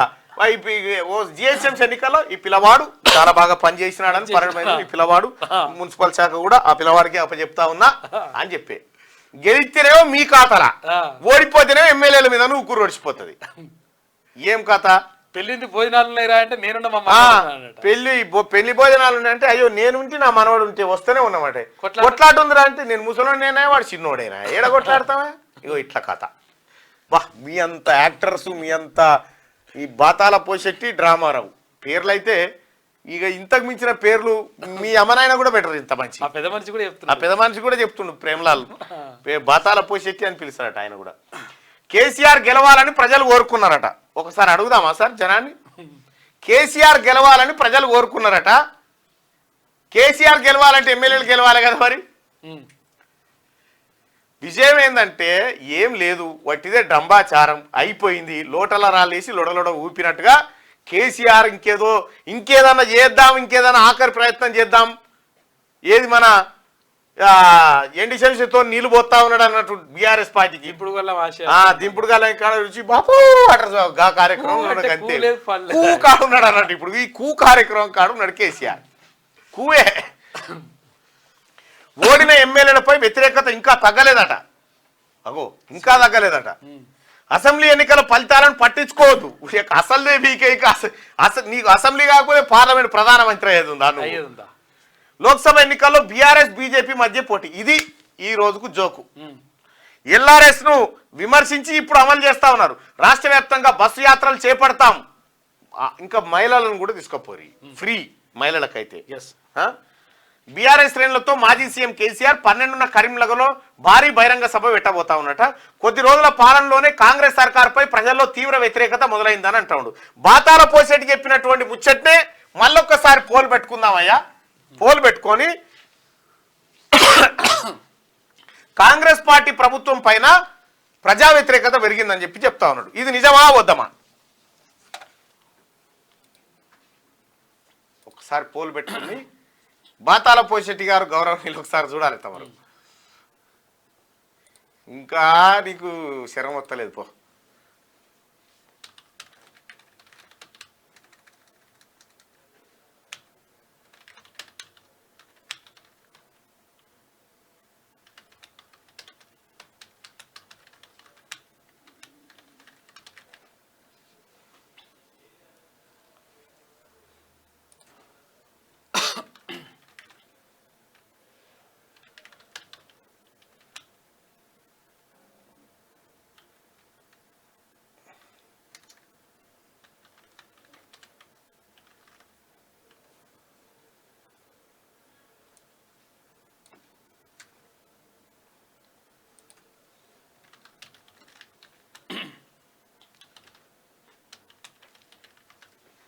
రైట్. బాతాల పోషెట్టి గారు గౌరవనీయులు మీరే చెప్పాలి. కాంగ్రెస్ ప్రభుత్వంపై ప్రజల్లో వ్యతిరేకత వచ్చిందని కేసీఆర్ అంటా ఉన్నాడు. 2 ఆప్షన్స్ ఇచ్చినాం ఇక్కడ. కాంగ్రెస్ పై గౌరవం పెరిగింది అనుకునే వాళ్ళు ఇక్కడ, కాంగ్రెస్ పై నమ్మకం పోయింది అనుకునే వాళ్ళు కింద. బాతాల పోషెట్టి గారికి ఇది కానుకగా పంపించండి ఈ కార్యక్రమాన్ని. లైక్ చేయండి, షేర్ చేయండి. తర్వాత అది కూడా లైక్ బటన్ ని, షేర్ బటన్ ని కూడా ఖచ్చితంగా చేయండి. కరీంనగర్ కు వినోద్, పెద్దపల్లికి కొప్పుల. నేడు 9 లోక్సభ స్థానాలకు అభ్యర్థుల ప్రకటన అంటూ ఓడిపోయే అభ్యర్థులను ఇద్దరిని ప్రకటించండి. ఇప్పటికీ కేసీఆర్ అందరం గెలుపు గుర్రాలను ప్రకటిస్తే ఓటమి అభ్యర్థులను ప్రకటించేసి ఓడిపోయే అభ్యర్థులను ప్రకటించండి కేసీఆర్. వచ్చే 5 ఏళ్లలో ఏం చేద్దాం? సర్కార్ ఏర్పడగానే తొలి 100 రోజుల్లో కార్యాచరణ ఏంటి? మోదీ అధ్యక్షతన కేంద్ర మంత్రి మండలి మేధోమథనం. వికసిత్ భారత్ 2047 పై చర్చ. ఇక డీప్ ఫేక్లతో జాగ్రత్త. మంత్రులు ఎన్నికల వేళ వివాదాలకు దూరంగా ఉండండి. విజేతలై రండి, మళ్ళీ కలుద్దామని మోడీ వీడ్కోలు సందేశం పంపిండట. వచ్చే 5 ఏళ్లలో ఏం చేద్దాం? ఇప్పుడు గడిచిన 10 ఏళ్లలో ఏం చేసిరనేది రివ్యూ పెట్టుకుంటే కూడా బాగానే ఉంటుంది. ఇక కదిలిన యంత్రాంగం. జిల్లా కలెక్టర్ ఆదేశాలతో ఒట్టినాగులపల్లి భూముల సర్వే. అధికారులతో కలిసి వివరాలు సేకరించిన తహసీల్దార్ ఉన్నతాధికారులకు సమగ్ర నివేదిక ఇస్తామని వెల్లడి. తాను కొన్నది భూదాన్ భూమి కాదన్న ఎమ్మెల్యే పల్లా రాజేశ్వరరెడ్డి వివరణకు రికార్డులకు కుదరని పొంతన. 2014లో భూమి రిజిస్ట్రేషన్, 2021లో రికార్డుల్లో నమోదైంది. ఇక పల్లా రాజేశ్వరరెడ్డి దొరికిపోయింది చూడు. ఈయన కొన్న భూములు భూదాన్ భూమి కాదని పల్లా రాజేశ్వరరెడ్డి చెప్తా ఉంటే రికార్డులు మాత్రం అది భూదాన్ భూమి అని చూపిస్తారు. ఏం చెప్తారు చెప్పురి. ఇంకా బీఆర్ఎస్ లో పోటీకి సిట్టింగులు విముఖం. చెవెళ్ల ఎంపీ రంజిత్ రెడ్డి, మాన్కోట ఎంపీ కవిత వెనకంజ. ఇప్పటికే బీజేపీలో చేరిన కొందరు నేడో రేపో మరో ముగ్గురు. అయ్యో కేసీఆర్. ఇక ఎన్నికల ముంగిట భారతీయ రాష్ట్ర సమితి వింత సమస్యను ఎదుర్కొంటోంది. అసెంబ్లీ ఎన్నికల్లో ఘోర పరాజయం తర్వాత పార్టీ సమీకరణలు వేగంగా మారిపోతున్నాయి. పలువురు సిట్టింగ్ ఎంపీలు ఆ పార్టీ తరఫున పోటీకి వెనకంజ వేస్తున్నట్టు తెలుస్తుంది. సిట్టింగ్ ఎంపీలను బుజ్జగిస్తున్నా కొందరు ససేమీరా అంటున్నట్టు తెలిసింది. దీంతో ఆయా స్థానాల్లో ఎవరిని బరిలోకి దింపాలనే అంశంపై బీఆర్ఎస్ అధిష్టానం మల్లగులాలు పడుతోంది. ముఖ్యంగా చెవెళ్ల సిట్టింగ్ ఎంపీ గడ్డం రంజిత్ రెడ్డి పోటీకి నో అంటున్నట్లు సమాచారం. దాంతో ఆ స్థానం నుంచి కాసాని వీరేశం లేదా సబితారెడ్డి తనయుడు పటోల కార్తీక్ రెడ్డి పేర్లను కేసీఆర్ పరిశీలిస్తున్నట్టుగా తెలుస్తోంది. కాసాని వీరేశం ఏమో కానీ పటోల కార్తీక్ మాత్రం పట్టుకున ఓడిపోతాడు. బీఆర్ఎస్ కు మరో షాక్. కమలం గూటికి ఆరూరు రమేష్. నేడో రేపో చేరేందుకు మాజీ ఎమ్మెల్యే ఏర్పాట్లు. వరంగల్ ఎంపీ సీటుపై బీజేపీ నుంచి ఆరూరికి హామీ వచ్చిందట. ఎవ్వడున్నాడు కేసీఆర్. ఆఖరికి ఇంట్లో నీకు కుర్చీ జారిపెట్టోడు కూడా ఉన్నాడు. సీఎంతో వరంగల్ మేయర్ భేటీ. గుండు సుధారాణి హస్తంగూటికి వెళ్తారని ప్రచారం. కాంగ్రెస్ లోకి 15 మంది బీఆర్ఎస్ కార్పొరేటర్లు. సీఎం రేవంత్ రెడ్డితో బీఆర్ఎస్ ఎమ్మెల్యే వెంకట్రావు భేటీ. కాంగ్రెస్ లోకి వరదనపేట మున్సిపల్ చైర్మన్ కూడా అనట. పారి తమ్మి మీరు అటు వారి నేను వస్తున్నా పారి అని తోతావురు ఉండదు కేసీఆర్. ఇక అసలు నీ పతనం స్టార్ట్ అయింది కదా, ఆ పతనాన్ని ఎవ్వడు ఆపలేరు. టీచర్ పోస్టులకు దరఖాస్తులు నేటి నుంచే. ఇక అభ్యర్థులకు ఏప్రిల్ 2 వరకు అవకాశం. రోస్టర్ సబ్జెక్టుల వారీగా పోస్టుల ప్రకటన. గట్టిగా నేడు మరో 5278 మందికి ఉద్యోగ నియామక పత్రాలు అందజేయబోతా ఉన్నది రాష్ట్ర ప్రభుత్వం. ఎల్బీ స్టేడియంలో సీఎం రేవంత్ రెడ్డి చేతుల మీదుగా ఇవ్వబోతా ఉన్నారు. 11న సీఎం భద్రాచలం పర్యటన ఉండబోతుంది. ఇందిరమ్మ ఇళ్ల పథకం భద్రాచలంలో శంకుస్థాపన చేయబోతా ఉన్నాడు ముఖ్యమంత్రి రేవంత్ రెడ్డి గారు. ఇక ఇండియా ఎన్నికల బేరీ. పాట్నాలో భారీ స్థాయిలో జన విశ్వాస్ మహార్యాలీ. రాహుల్, ఖర్గే, అఖిలేష్, తేజస్వి, లాలూ హాజరు.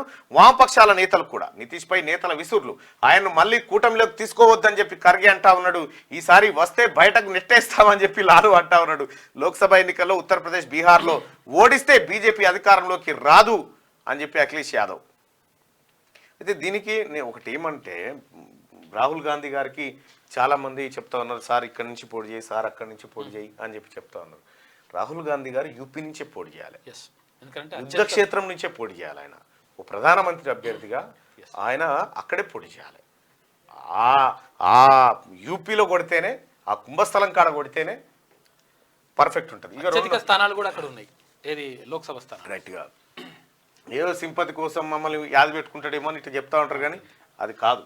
పట్టణ ప్రాంత తలసరి ఖర్చులో దక్షిణాదిన తెలంగాణ టాప్. ఆ జాబితాలో జాతీయ స్థాయిలో 5వ స్థానం. జాతీయ సగటు కన్నా మనదే ఎక్కువ. ఉత్తరాదిన పలు పెద్ద రాష్ట్రాలతో పోలిస్తే దక్షిణాది రాష్ట్రాలే ఈ విషయంలో మెరుగు. సిగరెట్లు, మద్యం, అద్దె, వైద్యం, రవాణా తదితర ఆహారేతర వ్యయాల పెరుగుదల.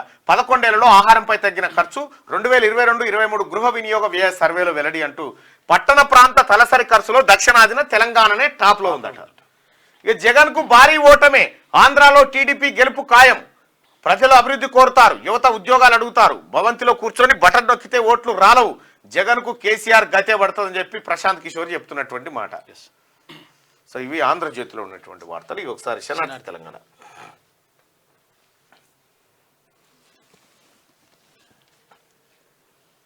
ఇంకా జూమ్ పెట్టు, గీల మొక్కలు ఒకసారి చూడు. అవును, ఎంత కలకలాడుతున్నాయి. చెర్రాల మొక్కలు ఇస్తే ఎంత కలకలాడుతున్నాయో చూడు మొక్కలు, అర్థమవుతుంది. సరే దగ్గర చూపి. అయ్యో ఎంత వచ్చాక జిబు జిబు ఉంటుండే బీఆర్ఎస్ పార్టీ భవన్ అంటే. జిబ జిబ జిబ జిబు ఉంటుండే. ఆడంగా కేసీఆర్ వస్తుండంటే అప్పుడేమో సార్ నమస్తే కనబడతాను. ఆడంగా వస్తు ఇట్లా తిరిగి వాచ్మెన్ కూడా పోయిండా. కానీ కేసీఆర్ నువ్వు అనుకున్నావు నేను జీవితాంతం నేను నా కుటుంబం ఇట్లే ఉంటుంది అనుకున్నావు. ఇది ప్రజాస్వామ్యం, ప్రజలకు ఓటు ఉంటుంది చూడు, బండకేసి తొక్కుతారు. నీ అహంకారం కూడా గదే. ఖ్యాలి తప్పిన కాక బీజేపీ బీఆర్ఎస్ మధ్యనే పోటీ అట. లోక్సభ ఎన్నికల్లో జీరో ఫియర్. కాంగ్రెస్ పేరు పలకడానికే భయం, ఇతర పార్టీలో క్యూ కడుతున్న గులాబీ నేతలు, కాళేశ్వరం అవినీతిపై బీజేపీ సైతం సీరియస్, మరోవైపు చుక్కలు చూపెడుతున్న కాంగ్రెస్ సర్కార్, మెల్లగా జారుకుంటున్న బీఆర్ఎస్ మాజీ ఎమ్మెల్యేలు, కేసీఆర్ లో ఒంటరి అవుతున్నాననే గుబులు కనిపిస్తా ఉంది. ఏం మాట్లాడుతుండో ఆయన అర్థం కావట్లే. క్యాడర్ను అదే అభిప్రాయం. పార్టీ పతనంపై సర్వత్రా చర్చ జరుగుతూ ఉందట. ఏం దినవారానికి వచ్చిండు కేసీఆర్ పని అయిపోయిందా, బీఆర్ఎస్ ఇక పతనం అయినట్టేనా అంటే కేసీఆర్ కాక పరిస్థితి చూస్తే అవుననే అనిపిస్తుంది. అసలు కేసీఆర్ కాక ఏం చేస్తుండో ఏం మాట్లాడుతుండో ఆయనకే కాదు, గులాబీ క్యాడర్కి అందు చిక్కడం లేదు. క్యాల్ తప్పిన మనిషి మాదిరిగా నోటికి ఏది వస్తే అదే మాట్లాడుతుండు. రానున్న లోక్సభ ఎన్నికల్లో అసలు పోటీ బీజేపీ బీఆర్ఎస్ మధ్యనట. అంటే తెలంగాణలో అధికారంలో ఉన్న కాంగ్రెస్ పార్టీ అసలు పోటీలోనే లేదట. ఇది కేసీఆర్ కాక వ్యవహారం. తెలంగాణ రాష్ట్రంలో అధికారంలో ఉన్న కాంగ్రెస్ పార్టీ అసలు పోటీలే లేదటనే కేసీఆర్. ఈ క్యాల్ తప్పిన మాటలు కాకపోతే ఏమంటారు? మునిమాపు చెప్తున్నట్టుగా పిఎన్ కూడా గుర్తుపడతలేడట. అప్పుడప్పుడు అయ్యో పరిశానం ఉన్నది. పిఎన్ కూడా సొంత పిఎన్ కూడా గుర్తుపడతలేడట. ఏం సంగతి ఇట్లా వచ్చినావు అంటున్నాడు. మునిమాపు చెప్తున్నట్టురా అంతే. రంగంలోకి స్పెషల్ కమిటీ, కాళేశ్వరం అధ్యయనానికి నియామకం. ఇగో గీట్ల వాలిపోతే చిన్న పర్యం ఉంటాడు. రంగంలోకి స్పెషల్ కమిటీ, కాళేశ్వరం అధ్యయనానికి నియామకం. నేషనల్ డ్యామ్ సేఫ్టీ అథారిటీ నిర్ణయం, చైర్మన్ తో పాటు 5 సభ్యులతో ఏర్పాటు. ఫిబ్రవరి 11న లేఖ రాసిన తెలంగాణ సర్కార్. ఇక చూసుకో, తెలంగాణ పాలిట శనీశ్వరంలా మారిన కాళేశ్వరం ప్రాజెక్టు అసలు భాగవతం బయట పెట్టేందుకు స్పెషల్ కమిటీ రంగంలోకి దిగింది. National dam safety authority Kaleshwaram ప్రాజెక్టులోని మేడిగడ్డ, అన్నారం, సుందిల బ్యారేజీల డిజైన్లు, నిర్మాణాల అధ్యయనానికి కమిటీ నియమించింది. నిజానికి కేసీఆర్ యావత్ ఇరిగేషన్ చరిత్రలోనే లేని విధంగా భారీ కుంభకోణానికి తెరలేపిన సంగతి తెలిసిందే. 1 కాదు 2 కాదు, ఏకంగా 1,00,000 కోట్లు ప్రజల సొమ్మును అవినీతి గద్దల్లా కల్వకుంట్ల కుటుంబం ఎగిరేసుకుంటూ పోయింది. నీకు నిజంగా మామూలు సుఖదారు కదా కేసీఆర్. తెలంగాణ తరాల భవిష్యత్తుతో ఆడుకున్నావు. ఖాళీలన్నీ భర్తీ చేస్తాం, 3 నెలల్లో 25,000 ఉద్యోగాలు ఇచ్చాం. 119 నియోజకవర్గాల్లో నాలెడ్జ్ కేంద్రాలు, ఆన్లైన్లో నిరుద్యోగ యువతకు శిక్షణ. డిప్యూటీ సీఎం బట్టి విక్రమార్క. ఇక పేదోడి కళ్ళల్లో ఆనందం, హామీలు ఇచ్చిన 90 రోజుల్లోనే అమలు చేసినాం. ఇప్పటికే 25,000 ఉద్యోగాలు ఇచ్చినాం. త్వరలోనే మిగిలిన 1 హామీ అమలు. 11 నుంచి ఇంద్రమ్మ ఇండ్లు ఇస్తాం. మంత్రి కోమటిరెడ్డి వెంకటరెడ్డి నల్గొండలో లబ్ధిదారుల ఇంటికెళ్లి పలకరించాడు నిన్న కోమటిరెడ్డి వెంకటరెడ్డి. 10 రోజులు 12 రాష్ట్రాలు, మోడీ సుడిగారి పర్యటన. లోక్సభ ఎన్నికల ప్రచార షెడ్యూల్ ఖరారు. ఇక పలు ప్రాజెక్టులకు శంకుస్థాపన, ప్రారంభోత్సవాలు. బీజేపీ బహిరంగ సభల్లో ప్రసంగించనున్న మోడీ ఇవాళ రేపు తెలంగాణలో పర్యటన. తెలుగోడి పాత్ర ఏంది? మనమంతా కలిసి ప్రయాణం మొదలెట్టాలి. కేంద్ర కేబినెట్ లో మనోళ్లను వెతుక్కోవాల్సిన దుస్థితి. హిందీ తర్వాత తెలుగు మాట్లాడే వారే అత్యధికం. గవర్నర్స్ హౌస్ పుస్తకావిష్కరణలో సీఎం రేవంత్ రెడ్డి. జాతీయ రాజకీయాల్లో మనం ఎక్కడున్నామని చెప్పి ఆయన ఒక సరికొత్త అంశాన్ని తెరపైకి తెచ్చి జాతీయ రాజకీయాల్లో తెలుగోడి వాటా ఏదని అడుగుతా ఉన్నాడు. ఖమ్మంలో కారు ఖాళీ, సీఎం రేవంత్ తో భద్రాచలం ఎమ్మెల్యే భేటీ. ఆయన పార్టీ మారుతున్నట్టు ప్రచారం. ఖమ్మంలో కారు పార్టీ 0 అయ్యే ఛాన్స్. మరోవైపు సీఎం రేవంత్ తో గుండు సుధారాని భేటీ అయితే ఇవి ఉండదు సార్. అంగులేటి శ్రీనివాసరెడ్డి గారు క్లియర్ చెప్పేసిండ్రు. 10కి 10 అన్నాడు, ఇప్పుడు 10కి 10 10కి 10 అయిపోతాయి. ఇప్పుడు 10కి 10 మాట నిలబెట్టుకున్నావు సీనన్న. 10కి 10 ఖతం చేస్తాను. ఇప్పుడు 10కి 10 చెప్పేసిండు. బరాబర్ ఇప్పుడు నడుస్తుంది. ఒకటి ఉండే అది. కేసీఆర్ హరీష్ రావుల జలక్. వీళ్ళ బినామీ తూప్రాన్ మున్సిపల్ చైర్మన్ ఇష్టారాజ్యం. 1 కౌన్సిలర్ 2 కౌన్సిలర్ల భర్తలను ముందు పెట్టి కబ్జాలట. ప్రభుత్వ ప్రైవేటు దేవాలయ భూముల గాలం. కేసీఆర్ హరీష్ రావు కన్సర్న్లోనే వ్యవహారం. తాజాగా పోలీసులకు అందిన ఫిర్యాదులు, కేసు నమోదు. పారిపోయిన కౌన్సిలర్ 2 కౌన్సిలర్ల భర్తలు. తూప్రాన్ మున్సిపాలిటీలో అవిశ్వాసానికి కౌన్సిలర్ల నోటీసులు. 6వ తారీఖున జరగనున్న అవిశ్వాసం. కేసీఆర్ ఇలాకాలనే బీఆర్ఎస్ కు అవిశ్వాసం. డార్లింగ్ అంటున్నారా? లైంగికంగా వేధించినట్టే. పరిచయం లేని మహిళను అలా పిలవద్దు. కోల్కతా హైకోర్టు కీలక వ్యాఖ్యలు చేసిందట. పరిచయం లేని మహిళను డార్లింగ్ అని పిలవద్దట. డార్లింగ్ అయితే కల్వకుంట్ల కవిత గారు మీడియా రిపోర్టర్స్ మొగోలను ఏం డార్లింగ్ అంటుండే. ఏం డార్లింగ్ అంటుండే. అందరు పిలిచి డార్లింగ్ అంటదట ఆమె. డార్లింగ్ అని అనేరు ఇక పొరపాటున. మంచిదిగా అంట. షరతుల ఇప్పుడు నమస్తే తెలంగాణ పత్రికను కేసీఆర్ అన్నా, నమస్తే తెలంగాణ పత్రిక కేసీఆర్ అన్నా ఏం కాదు. వాళ్ళు వేరు. తెలంగాణలో ఎవరైనా పుట్టుకున్న నమస్తే తెలంగాణ డార్లింగ్ అన్నారు అనుకో, అది పెద్ద పరిశాన్. షరతుల పేరుతో కోతలొద్దు. వచ్చిన దరఖాస్తులన్నీ మీరిచ్చేవన్నీ. హామీలు నెరవేరుస్తారనే గెలిపించిండ్రు. అధికారంలోకి రాగానే మాట మారుస్తారా? పోరాటం మాది, అధికారం కాంగ్రెస్ది. బీజేపీ జాతీయ ప్రధాన కార్యదర్శి బండి సంజయ్. ప్రధానికి సీఎం స్వాగతం పలుకుతారు. అధికారిక కార్యక్రమాలు ముగిసే వరకు మోడీతో రేవంత్ ఉంటారు. ఆదిలాబాద్ జిల్లా ఇన్ఛార్జ్ మంత్రి సీతక్క వెల్లడి. ఇవాళ జిల్లాకు రానున్న ప్రధాని మోడీ. రెట్టిగా పేదోడి కళ్ళల్లో ఆనందం కోసం కోమటిరెడ్డి వెంకటరెడ్డి గారు ఇక బీజేపీకి మోడీ 2000 విరాళం ఇచ్చినట. రషీద్ను సోషల్ మీడియాలో షేర్ చేసిన ప్రధాని వికసిత్ భారత్ కోసం తాను విరాళం ఇచ్చినట్టు వెల్లడి. ప్రతి ఒక్కరూ విరాళాలు ఇవ్వాలని పిలుపు. బీజేపీకి మోడీ 2000 రూపాయల విరాళం ఇచ్చినట్టు. 2000 రూపాయలు మొత్తం ఇచ్చిండా? మొత్తం ఇచ్చేసినట్టు. తిరుమల వెంకన్నను నమ్ముకున్న జితేందర్ రెడ్డి మహబూబ్ నగర్ ఎంపీ టికెట్ వస్తుందని ట్వీట్. ఒకసారి జితేందర్ రెడ్డితో మాట్లాడాలి పాపం. జిత్తుబాయ్ అటు దుబ్బాక మనిషి ఎట్లా ఏది ఉంటుంది మాట్లాడుతాడు బరాబర్.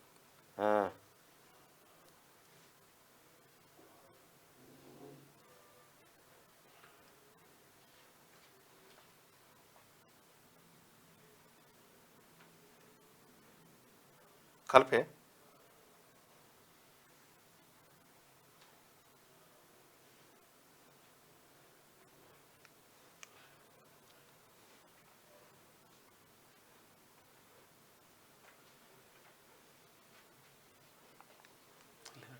సరే అందులో ఉంటుంది, ఆ ఫోన్లో ఉంటుంది. మల్లన్న నీకు పత్రిక పేపర్లు చదవాలన్న ఆలోచన ఎట్లొచ్చింది? పేపర్లో ఉన్న లోపాలు ఏ న్యూస్ పేపర్ ఎవరి స్వార్థంల కోసం పనిచేస్తుందో వాస్తవానికి మేము గమనించలేకపోయాం. మొదట్లో నువ్వు వార్తలు చదువుతుంటే అందరి కొత్తగా అనిపించినా నీ మాటల్లో నిజాలను గ్రహించాం. కానీ నువ్వు తలపెట్టిన సంకల్పం చాలా గొప్పది. ప్రభుత్వాలు ప్రజల కోసమే పనిచేయాలని, పనిచేయని నాయకులను ప్రజలు ఎట్లా ప్రశ్నించాలో నేర్పించావు. నీ ధైర్యం, నీ మొండితనంతో అవినీతి లీడర్ల వెన్నులో వణుకు పుట్టించావు. నువ్వు ప్రసారం చేసే మార్నింగ్ న్యూస్తోనే మా ప్రభుత్వం కూలిపోయిందని ఓ నాయకుడు చెప్తుంటే నువ్వు పడ్డ కష్టాన్ని గుర్తించాం. నువ్వు ఇలా ఎంతో మందికి ఆదర్శమై బతుకు తెరువు చూపిస్తున్నావు. ఇప్పుడు నీకేమనిపిస్తుంది మల్లన్న? క్యూ న్యూస్ ప్రేక్షకుల కోసం రెండు ముచ్చట్లా పెద్దపల్లి రాజన్న ఇట్లా ప్రశ్నిస్తా ఉన్నావు. అయితే వాస్తవానికి నాకు ఈ న్యూస్ పేపర్లు చదవాలనో లేకపోతే ఇంకోటి చేయాలనో దీంతో ఒక కమర్షియల్ యాక్టివిటీ చేయాలని లేకుండేనడు కూడా. అంటే ఒక భావాన్ని ప్రజలకు చెప్పాలంటే పత్రికల ద్వారా, పత్రికలు కూడా ఇప్పుడు ఆంధ్రజ్యోతి పత్రిక, ఈనాడు ఉన్నాయి. ఇప్పుడు ప్రశాంత్ కిషోర్ నిన్న హైదరాబాద్కి వచ్చి బేగంపేటలో ఒక టీవీ షోలో పాల్గొని జగన్ ఓడిపోతాడని చెప్పగానే ఆ వార్తను తీసుకొచ్చి ఆంధ్రజ్యోతి పత్రిక ఈడేసింది. అంటే ఇది జగన్ మీద కోపం కాదు, టీడీపీ మీద ఉన్న ఇంట్రెస్ట్ తోటి ఇక్కడ వేసింది. సో ఈ రకంగా పత్రికలు, ఆ తర్వాత ఈ టీవీ ఛానల్ అన్నీ ఆయా పార్టీలకు, ఆయా వ్యక్తులకు బాండ్ అయిపోయినాయి. ఇవి ప్రజల పక్షాన లేవు. కాబట్టి ప్రజలకు నిజాలు చెప్పాలన్న ఉద్దేశంతో ఈ మార్నింగ్ న్యూస్ కార్యక్రమాన్ని తీసుకొచ్చాం. పత్రికల వచ్చేటువంటి వార్త వెనకాల ఉన్నటువంటి అసలు కథ ఇది చెప్పాలనుకున్నా. ప్రజలు డిసైడ్ అవుతారు వాళ్ళు ఏం చేయాలన్నది, ఇది నిజమా అబద్ధమా, దీంట్లో వాస్తవం ఏందని ప్రజలు నిర్ణయించుకుంటారు. కాబట్టి ఆ కార్యక్రమం చేయాలనుకున్నా. దీని ద్వారా ఏదో చేద్దామని కాదు, కానీ వాస్తవాలు చెప్పాలనుకున్నా. అదే చెప్పినా అదే కార్యక్రమం.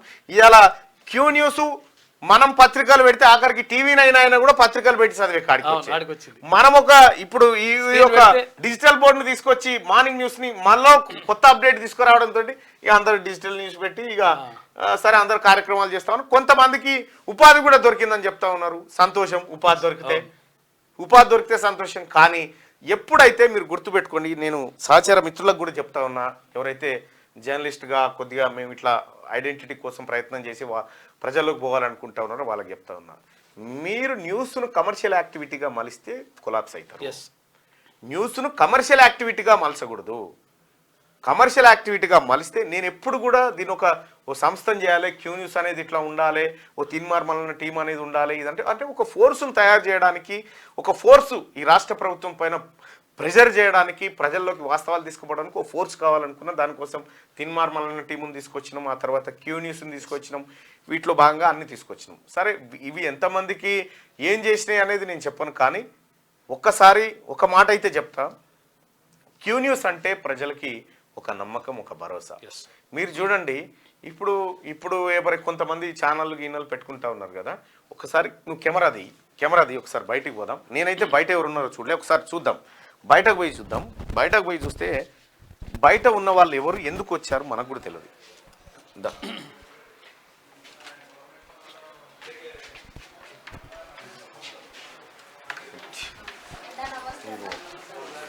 వీళ్ళందరూ ప్రజలు, వీళ్ళు వివిధ కారణాలతోటి ఇక్కడికి వచ్చినటువంటి ప్రజలు. ఒక యూట్యూబ్ ఛానల్ దగ్గరికి ఇంతమంది ప్రజలు ప్రతిరోజు వచ్చి కూర్చొని వాళ్ళ సమస్యలు చెప్పుకుంటూ పోతూ ఉంటారు. వాళ్ళ బాధలు చెప్పుకోవడానికి ఇక్కడికి వస్తూ ఉంటారు. కష్టం వచ్చినా నష్టం వచ్చినా చెప్పుకోవడానికి ఇక్కడికి వస్తూ ఉంటారు. అంటే ఒక ఛానల్, ఒక ట్రస్ట్ అనేది క్రియేట్ చేస్తే ప్రజలు తమ గుండెల్లో పెట్టుకుంటారు. ఒక నమ్మకం అనేది ఏర్పడితేనే వస్తారు. మిగతా యూట్యూబ్ ఛానళ్ళకి, మిగతా ఛానళ్ళకి కూడా నేను చెప్పేది ఒకటే, ఫస్ట్ మీరు చేయాల్సింది న్యూస్ను కమర్షియల్ యాక్టివిటీ చేయడం బంద్ చేయండి. న్యూస్ను అమ్ముకోవడం, అమ్ముకున్న న్యూస్ తద్వారా దాంతో ఇంకేదో చేద్దాం అనుకోవడం అది పొరపాటు. అది ఎప్పుడు కూడా మీకు మంచిది కాదు. ఈ పెద్దపల్లి రాజాని అడిగినటువంటి క్వశ్చన్కు మీరు ఎక్కడి నుంచి వచ్చారు బాయ్ సాబ్?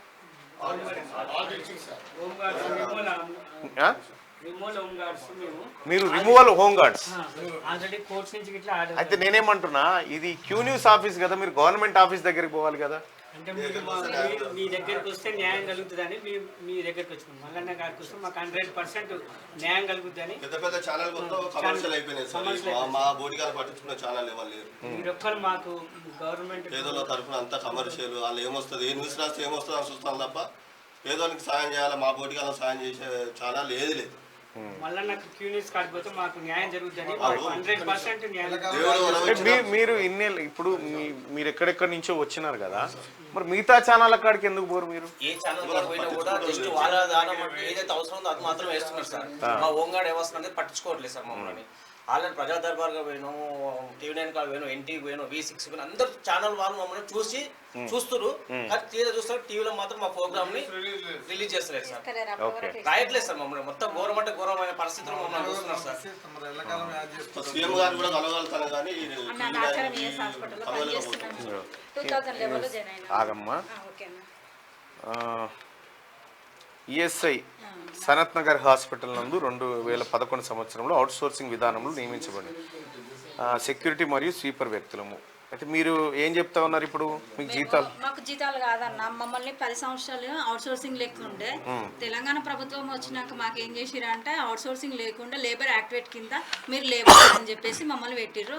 మాకు జీతం కూడా తక్కువనే వస్తుంది. అయితే మొన్న గౌరవ ముఖ్యమంత్రి గారు, ఆ తర్వాత మంత్రివర్యులు పొన్నం ప్రభాకర్ గారు, మేమందరం కూర్చొని ఈ ఏజెన్సీ వ్యవస్థ లేకుండా చేస్తే ఇప్పుడు ప్రభుత్వం ఏం చేస్తుందంటే మీకు ఎంత వస్తుంది జీతం? 10,000 వస్తుందన్న. అంటే మీకు 18,000 రూపాయలు 19,000 రూపాయలు రాష్ట్ర ప్రభుత్వం చెల్లిస్తూ ఉంటుంది. అయితే మధ్యలో ఏజెన్సీ వాడు 8,000 కొట్టుకపోతుంటాడు అన్నట్టు. అందుకోసం ఏజెన్సీ వ్యవస్థను తీసేస్తే నేరుగా 18,000 తోటి మీ కుటుంబం ఈజీగా నడుపుకునేటువంటి పరిస్థితి ఉంటుందని రాష్ట్ర ప్రభుత్వం ముందు పెట్టిన సూచన అది.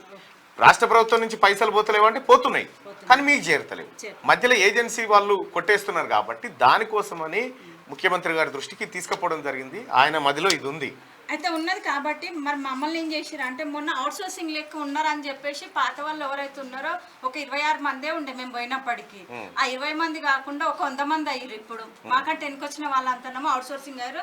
మమ్మల్ని మరి యాక్టివేట్ కింద పెట్టి మనం అయితే మమ్మల్ని ఏమని అంటారంటే మొన్న నేమ్ సీఎం అనేసి అన్నారు. మీరు మాట్లాడిన విధానం కాబట్టి వాళ్ళు అవుట్ సోర్సింగ్ లెక్క మీరు అన్నారు కదా, అది అవుట్ సోర్సింగ్ లెక్క జీతాలు పెంచుతామా, ఒకటే ఏజెన్సీ చేస్తాం అనేసి అన్నారు కదా. దాన్ని బట్టి వాళ్ళు ఏం చేసిరు అన్న అంటే వాళ్ళే తీసుకున్నారు అవుట్ సోర్సింగ్. వెనుకొచ్చిన వాళ్ళకి ఏజెన్సీ లేకుండా చేస్తుంటే వారు తీసుకున్న పనికిరాదు కదా. తీసుకోకపోయినా జీతాలు ఎక్కువ వస్తాయి. అమ్మా ఒక విషయం ఏంటంటే అసలు ఏజెన్సీ లేనప్పుడు వారు తీసుకుంటే ఏముంది? గతంలో పనిచేసిన వాళ్ళని ప్రభుత్వం గుర్తిస్తుంది కదా. అదే కానీ అది నెంబర్ రాసుకోలేరు అన్న. అట్లా 2011 యశోద హాస్పిటల్ కడుపులో ఆపరేషన్ చేసి క్యాన్సర్ వస్తే మర్చిపోయారు సార్. మర్చిపోయారు, కడుపులో పెట్టి మర్చిపోయారా? యశోద హాస్పిటల్ 5 ఏళ్ల నుంచి కడుపులో ఉందా? ఆమె గట్టి మంది పడి తట్టుకుందాను. రిపోర్ట్లు అన్నీ ఉన్నాయి సార్ నా దగ్గర. అయితే బాబుకు డ్యూటీ ఇస్తాం అని 16 నెలలు సిక్లో పెట్టారు. యశోద హాస్పిటల్ అంటే రైల్వే నుంచి రిలీజ్ చేసి మేము ఎంప్లాయ్ కాదు. నేనేమంటున్నా, యశోద హాస్పిటల్లో క్యాన్సర్ ట్రీట్మెంట్ కోసం పోయినాం. పోతే కడుపులో ఇది పెట్టి మర్చిపోయారంటే అది దాని లెక్క ఉంటుంది. 6 నెలలు సంవత్సరం తీసేయాలి. తీసేయలేదు. 4 years దాకా కట్టుకుపోయిన మొత్తం రికార్డింగ్ ఉన్నది. పోతే 6 ఏప్రిల్ ఉందా లాక్డౌన్ అది అని చెప్పారు. దాని తర్వాత మీ బాబుకి ఉద్యోగం ఇస్తాం, 5 years ఉంటే ఇస్తారు అన్నట్టు. 5 years లోపల ఉంటే ఇయ్యరు రైల్వే రూల్స్. అయితే మా బాబుకి 6 years ఉంది, 5 years ఉంది, ఇస్తామని 16 నెలలు రైల్వేలో సిక్లో పెట్టారు. సిక్లో పెట్టిన తర్వాత ఏమైందంటే ఈ పైప్ అనేది రిపోర్ట్ చదువుతలేరు. 2 సార్లు పెడిసిటీలు వచ్చింది, పెద్ద పై ఉబ్బిందని. ఆడ చదువుతలేరు, రైల్వేలో ఎంట్రీ చేయాలి కదా బుక్లా, వాళ్ళు చదువుతలేరు. అయితే చదవకపోతే ఏమైంది, లాస్ట్ కు ఏడ్చిన సార్ ఆమె బాధ చూడలేకపోతుంది. రాత్రి ఏడ్చి ఇప్పుడు కూడా పండుకోలేదు, దుడ్డు మీద ఉన్నది. అయితే వరకు ఆ పేపర్ ఫ్యాన్ గారికి ఒక పేపర్ లేచింది. ఆ డాక్టర్ ముంగట ఒక పేపర్ ఉంటారు కదా అటెండెన్స్ చూసి, అదే సార్ పెద్ద పేగ ఉందని వచ్చి సార్ అనగా దాని మనీ అది ఏదో పెడస్టో వేస్తారు కదా, అది దాని మనీ అడిగి రాసేది. రాగానే పైప్ వచ్చింది, పైప్ తీసేసి పైప్ తీసేసినాక ఏమైంది 3-4 కీమోలు ఎక్కగానే క్యాన్సర్ మొత్తం పోయిందని వచ్చింది. వాడేం చేసిండు, క్యాన్సర్ లేదు నేను డ్యూటీ అని చెప్పి రాసేసిండు. అయితే ఇప్పుడు మొన్న ఏమైంది, మళ్ళీ గడ్డలు వచ్చినాయి. క్యాన్సర్ అనేది పూర్తిగా నివారించే శక్తి ఇప్పుడు లేదు మన హైదరాబాద్ లో అదే ట్రీట్మెంట్. సార్ ఇప్పుడు గడ్డలు వచ్చినాయి. నీ పేరేంది పెద్ద ఆయన? శ్యామ్ కుమార్. శ్యామ్ కుమార్. నువ్వు షేలింగంపల్లి ఉంటా. కూర్చో పెద్ద ఆయన, నేను మాట్లాడతాను. నీదేంది? నేను అసిస్టెంట్ ప్రొఫెసర్ పనిచేస్తున్నా శ్రీదత్త కాలేజీలో. శ్రీదత్త కాలేజ్ లో అసిస్టెంట్ ప్రొఫెసర్ గా పనిచేస్తున్నావు. ఏమైంది? రిజర్వేషన్ చేసి 5 నెలలు అవుతుంది. ఇప్పుడు నా సర్టిఫికేట్స్ హోల్డ్ చేశారు. రిజైన్ చేసి 5 నెలలు 5 అయింది. నెలలు అవుతుంది. అంటే మీ మధ్యలో ఏమైనా అగ్రిమెంట్ ఏం ఉందా? లేదన్న, ఏం లేదన్న. ఏసీటీ కూడా చెప్పిందన్న, ఇట్లా అది సర్టిఫికేట్ హోల్డ్ చేయకూడదని ఐఏసీ కూడా ఇచ్చింది. మరి ఏమంటున్నారు మీరు? శ్రీదత్త గ్రూప్ ఆఫ్ ఇన్స్టిట్యూషన్స్ వాళ్ళని అడిగితే మీ విఎన్ ఓకే పో అని మాట్లాడుతున్నారు. ఎఫ్ఎఫ్స్ అన్నారు. ఇప్పుడు ఎఫ్ఎస్ కూడా ఆపేసింది గవర్నమెంట్ కూడా. అయినా కానీ వాళ్ళు ఇవ్వట్లేదు అన్న. నన్ను ఫ్యామిలీ ఉంది, ఇబ్బంది నువ్వు వెయిట్ చేయి, నేను ఇప్పిస్తా ఓకే అమ్మా. ఓకే, నీకు జీతాలు పెంచే కార్యక్రమంలోనే ఉంది. వైసాబ్ మీ హోమ్ గార్డ్లకు సంబంధించినటువంటి అంశం కదా. మీ డిమాండ్ ఏంది ఒకసారి చెప్పండి. అరే హోమ్ గార్డ్లే మీరు భయపడుతున్నారు. సార్ దగ్గరికి వెళ్ళాం. కదిరే పకడ్ 26వ తారీఖు నాడు సైలెంట్ 26వ తారీఖు నాడు సార్ దగ్గరికి వెళ్ళాం సార్, సీఎం సార్ దగ్గరికి. వెళ్ళిన తర్వాత లోపలికి ఒక 2 వెళ్ళండి బాబు, ఇంతమంది వద్దు బాబు అన్నాక ఒక 2 మెంబర్స్ వెళ్ళారు సార్. వెళ్ళిన తర్వాత సార్ ఓఎస్డి గారి దగ్గర మా వాళ్ళు మాట్లాడుకుంటూ ఉన్నాం సార్. ఉన్న తర్వాత ఏది ప్రాబ్లం అంటే మేము ఉద్యోగాలు రాక 10 సంవత్సరాలు అవుతాం సార్. ఫస్ట్ ట్రిబ్యునల్ కోర్టుకు పోయినాము. ట్రిబ్యునల్ కోర్టు నుంచి ఉద్యోగాలు తీసుకోవాలని ఆర్డర్ కాపీ తెచ్చుకున్నాం సార్. ట్రిబ్యునల్ కోర్టు నుంచి తెచ్చుకున్న తర్వాత మిమ్మల్ని ఎందుకు రిమూవ్ చేశారు? మేము 2 days 3 days చిన్న చిన్న కారణాల ద్వారా రిమూవ్ చేసాం. ఒక 5 days నేను యాక్చువల్ అయితే ఒక 5 days ఉద్యోగాన్ని పోలేదు సార్. ఫీవర్ వచ్చింది సార్. ఫీవర్ వచ్చినందుకు మేము పంపించేసింది సార్.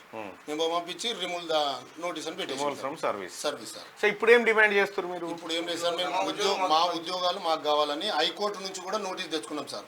వీళ్ళ ఉద్యోగాలు వీళ్ళకి ఇచ్చేయండి బాబు అని అక్కడికి వెళ్ళి కూడా నోటీస్ తెచ్చుకున్నాం సార్. తెచ్చుకున్న తర్వాత ఏం చేశారంటే ఫిజికల్ ఫిట్నెస్ పెట్టి మాకు ఈవెంట్స్ పెట్టారు సార్. ఈ వయసులో 800, 100 లాంగ్ జంప్, హై జంప్ ఈ వయసులో. పోలీస్ డిపార్ట్మెంట్ కి ఫిట్నెస్ అనేది ఇంపార్టెంట్ కదా సార్, మీకు తెలుసు కదా. అంటే నేనేమంటున్నా, ఇప్పుడు సర్వీస్ లో ఇన్ సర్వీస్ లో ఉన్నటువంటి వ్యక్తి ఫిట్నెస్ లేకపోతే రేపు మీరు ఉండేది పబ్లిక్ రక్షణ కోసం, మరి అక్కడ ఫిట్నెస్ అవసరం కదా. అంటే ఈ వయసులో మేము చేయలేము, ఇప్పుడు ఈవెంట్స్ చేయలేము కదా సార్. 800 దాంట్లో మీరు ఒక చిన్న లాజిక్ అర్థం చేసుకోరి. ఇప్పుడు ఫిట్నెస్ అనేది మీ డిపార్ట్మెంట్ కు అత్యంత కీలకమైంది. ఆ ఫిట్నెస్ కనుక మీరు సాధించగలిగితే తప్పేముంది? ఇప్పుడు 87 సంవత్సరాల ముసలాయన వచ్చి ఇక్కడ లోపట ఉన్నాడు ఇప్పుడు నా దాంట్లో. ఇప్పుడు మీరేం పెద్ద ఏజ్డ్ కూడా కాదు, ఇప్పుడు ముసలోళ్ళు కూడా కాలే, అంత యంగ్గానే ఉన్నారు. ఫిట్నెస్ విషయంలో మేము నిరూపించుకుంటామని ఒక మాట చెప్పొచ్చు కదా. మేము హైకోర్టు నుంచి మీకు ఈవెంట్స్ పెట్టమని ఇవ్వలేదు సార్. దాంట్లో మాకు నోటీస్లా వీళ్ళు హెల్త్ పరంగా మంచుకున్నారా, ఏమైనా జబ్బులు ఉన్నాయని ఇచ్చారు సార్ హైకోర్టులో. అయితే వీళ్ళు గవర్నమెంట్ మా పోలీస్ డిపార్ట్మెంట్ ఏం టెస్ట్ అంటే ఫిజికల్ ఫిట్నెస్, హెల్త్ ఫిట్నెస్ ఇవన్నీ చూస్తారు. నేనేమంటున్నా, మీకు మీది న్యాయమైన డిమాండే కావచ్చు, నేను కాదనట్లేదు. కాకపోతే ఏంటంటే మీ డిపార్ట్మెంట్ అట్లాంటిది కదా. మీ డిపార్ట్మెంట్ అట్లాంటిది కాబట్టి ఆ రకమైన అడిగి ఉండొచ్చు. అయితే మీరు ఆల్రెడీ ముఖ్యమంత్రి గారిని కలిసిరు, ముఖ్యమంత్రి గారికి రిప్రజెంట్ చేసినారు. ముఖ్యమంత్రి గారు ఏం చెప్పినాడు మీకు? తీసుకోండి ఆర్డర్స్ కూడా పాస్ చేసిండు. ఓకే, అది ఇప్పుడు చేసి కూడా 1 month అవుతుంది సార్. ఓకే, మేము డీజీపీ ఆఫీస్లోకి పోయి కూడా మా లెటర్లు అన్ని ఇచ్చేసినాం సార్. ఎక్కడి నుంచి మాకు రెస్పాన్స్ వస్తలేదు సార్. అంటే మీరు ఒకసారి అర్థం చేసుకోండి, ఒక 1 month అయింది సార్. 1 month అయింది, ప్రభుత్వం కొత్తగా ఏర్పడ్డది, ఒక్కొక్క కార్యక్రమాన్ని నిర్వహించుకుంటూ పోతా ఉంది. పోలీస్ శాఖ కూడా చాలా ప్రక్షాళన అవుతూ ఉంది. అందులో భాగంగా కొద్దిగా డిలే కావచ్చు, కానీ పూర్తిగా ముఖ్యమంత్రి గారు ఒక మాట చెప్పిందంటే 100% అది జరిగి తీరుతుంది. ఎనుకో ముందో ఖచ్చితంగా అవుతుంది. నేను కూడా ముఖ్యమంత్రి గారికి, గౌరవ మంత్రి గారికి కూడా గుర్తు చేయడం జరుగుతుంది. ఓకేనా?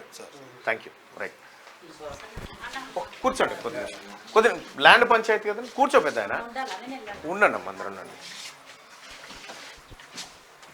ఈ విధంగా క్యూ న్యూస్ కాడికి చాలామంది ప్రజలు వస్తూ ఉంటారు. ఏదైనా ఒక మీడియా సంస్థ దగ్గరికి ఇట్లా ప్రజలు పోరు. అయితే మేము ఎందుకు చెప్తాము, ఎందుకు ఈ కార్యక్రమం అంటే, మేము చాలామంది ప్రజలకి భరోసా ఇస్తాం. ఇక్కడికి వచ్చేటువంటి ప్రజలకి మ్యాక్సిమం మాకు చేతనైన హెల్ప్ చేసే పంపిస్తాం తప్ప ఉత్తి చేతులతో పంపించాం. అందుకే ప్రజలపైన ఒక నమ్మకం, భరోసా క్యూనిస్ కల్పించింది. పెద్దపల్లి రాజాన్ని ఇక గీడికి తీసుకొచ్చిన టైం అయిపోతా ఉంది. ఇంకా మనం ఈడనే ఉన్నాం. ఇక ఒకసారి దిశాపత్రికకి వెళ్దాం. దిశాపత్రికలో ఉన్నటువంటి వార్తలను చూద్దాం. ఇక ఇవాళ తెలంగాణకు మోడీ, ఆదిలాబాద్లో పలు అభివృద్ధి పనుల శంకుస్థాపన, ప్రధానికి స్వాగతం పలకనున్న సీఎం రేవంత్ రెడ్డి అంటూ ఒక వార్త. డార్లింగ్ అని పిలిస్తే నేరమే, లైంగిక వేధింపుల కిందకే వస్తుంది, కలకత్తా హైకోర్టు సంచలన తీర్పు అంటూ ఒక వార్త. కొంతమందికి ఊత పదం అది. డార్లింగ్ ఏం చేస్తున్నావు, అది బంద్ చేయరు. ఇక సారీ మేము పోటీ చేయం, లోక్సభ బరిలో నిలిచేందుకు జంకుతున్న బీఆర్ఎస్ నేతలు, భారీగా ఖర్చు పెట్టాల్సి వస్తుందనే భయం, అయినా గెలుపుపై ఆశలు శూన్యం, మాజీ ఎమ్మెల్యేలతో కేటీఆర్ భేటీ, చెవెళ్ల ఎంపీ అభ్యర్థిత్వంపై అభిప్రాయాల స్వీకరణ, బరిలో నిలిచేందుకు నో చెప్పిన లీడర్లు, ప్రత్యామ్నాయ మార్గాలపై అధిష్టానం ఫోకస్, పోటీపై 2-3 రోజుల్లో రంజిత్ రెడ్డి స్పష్టత, మిగతా ఎంపీ సెగ్మెంట్లలోనూ ఇదే పరిస్థితి. పోటీ చేస్తానికి ఎవరు లేడట, ఎందుకే బాతాల పోసి ఇంట్లో పడ్డాక ఇంకా ఓడిన ఎమ్మెల్యేలపై ప్రజల్లో ఇంకా వ్యతిరేకత, పార్టీ మారే వారి గురించి ఆలోచించొద్దు. లోక్సభ ఎన్నికల్లో బీఆర్ఎస్ బీజేపీ మధ్య పోటీ, 12 కరీంనగర్లో భారీ బహిరంగ సభ, ప్రాజెక్టుల్లో సమస్యలు రావడం సహజం, ఒక పన్ను బాడైతే మిగతావన్నీ పీకేసుకోలేం కదా. కరీంనగర్ పెద్దపల్లి నేతలతో బాతాల పోషెట్టి భేటీ. ఇక మనకు గెలుపోవటములు కొత్త కాదు, అసెంబ్లీ ఎన్నిక 195 నుంచి 105 వస్తే రాసుకో అంటివిగా నీ ఫకరు నీ కథ. నేడు బీఆర్ఎస్ అభ్యర్థుల ప్రకటన, పెద్దపల్లి నుంచి కొప్పుల ఈశ్వర్, కరీంనగర్ నుంచి వినోద్ కుమార్. అష్టమి కారణంగా నిన్న ప్రకటించిన అధిష్టానం అంటూ ఒక వార్త. నువ్వు అష్టమి నయంతోటే ఉండుగా. రేవంత్ కు లోక్సభ ఛాలెంజ్, మహబూబ్ నగర్ చెవెళ్ల స్థానాలకు ఆయన ఇన్ఛార్జ్, మల్కాజ్గిరిలో ఈటలను ఢీకొట్టే వ్యూహం, కనీసం డజన్ సీట్లు గెలిచేందుకు కసరత్తు, ప్రధాన ప్రత్యర్థి బీజేపీ అని ప్రకటన. 9 మందిని ప్రకటించిన కాషాయ పార్టీ, ధీటైన అభ్యర్థులను ప్రకటించడమే కాంగ్రెస్ కు సవాల్గా మారిందంటూ ఒక వార్తను చూస్తా ఉన్నాం. ఇక రేవంత్ రెడ్డికి లోక్సభ ఛాలెంజ్, మహబూబ్ నగర్ చెవెళ్ల 2 స్థానాలకు ఆయన ఇన్ఛార్జి. ఇక్కడ మహబూబ్ నగర్ సంబంధించినటువంటి ఆల్రెడీ వంశీచంద్ర రెడ్డిని అభ్యర్థిగా స్వయంగా ముఖ్యమంత్రి గారు ప్రకటించారు. చెవెళ్లకు ఎవరు ఉండబోతా ఉన్నారు మరి, పట్నం మహేందర్ రెడ్డి సతీమన్య లేకపోతే రంజిత్ రెడ్డి గారే బీఆర్ఎస్ నుంచి కాంగ్రెస్కి వస్తురా ఏందనేది చూడాల్సినటువంటి అంశం. ఇంకా హస్తంగూటికి తెల్లం, సీఎం రేవంత్ రెడ్డిని కలిసిన భద్రాచలం ఎమ్మెల్యే వెంకట్రావు, నియోజకవర్గ అభివృద్ధి కోసమే కలిశానని చెప్పారంటూ గజ్జాలు. నియోజకవర్గ అభివృద్ధి అనే పాయింట్ చాలు. భద్రాచలం 5 గ్రామ పంచాయతీలకు తెలంగాణలో కలపాలని కోరా తెల్లం. సీఎం రేవంత్ తో వరంగల్ మేయర్ గుండు సుధారాన్ని భేటీ, నేడు కాంగ్రెస్ లో చేరనున్న 14 మంది వరంగల్ కార్పొరేటర్లు, ముఖ్యమంత్రిని కలిసిన బీజేపీ నాయకురాలు బంగారు శృతి. ఇక పాక్లో కన్నా భారత్లోనే నిరుద్యోగం ఎక్కువ, మోడీ విధానాలే అందుకు కారణం, జీఎస్టీ పెద్ద నోట్ల రద్దుతో చిన్న వ్యాపారులు మూత, కాంగ్రెస్ అగ్రనేత రాహుల్ గాంధీ, పాకిస్తాన్లో కంటే నిరుద్యోగం మన దగ్గర ఎక్కువ ఉందని ఆయన. బదిలీల్లో మతలబేంటి, 2 వారాల్లో పలుమార్లు డీఎస్పీల ట్రాన్స్ఫర్, పదే బదిలీలపై సందేహాలు, గందరగోళానికి తావిచ్చిన స్థాన చలనాలు, ఎన్నికల కోడ్ అంటున్న అధికారులు, ఇతర ఒత్తిళ్లేనంటూ స్టాఫ్ లో చర్చలు, పోలీస్ శాఖలో చర్చనీయాంశంగా మారింది. పోలీస్ శాఖను కంప్లీట్ గా ప్రక్షాళన చేసి రాష్ట్ర ప్రభుత్వం సీరియస్ గా ఫోకస్ పెట్టింది.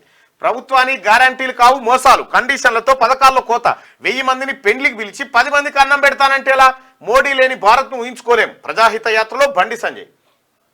ఇక పొలిటికల్ పబ్స్ అట, రాజకీయ పార్టీలు నేతలతో నిర్వాహకులకు ఉన్న రిలేషన్ ఏంటి, అక్కడికి డ్రగ్స్ నుంచి ఎక్కడి నుంచి వస్తున్నాయి, ఆరా తీస్తున్న నార్కోటిక్ వింగ్ అధికారులు, ఎలైట్ బార్లు, వైన్ షాపుల పైన స్పెషల్ ఫోకస్. ముంబై, గోవా, ఢిల్లీ నగరాల్లో స్పెషల్ టీమ్స్ వర్క్ చేస్తూ ఉన్నాయట.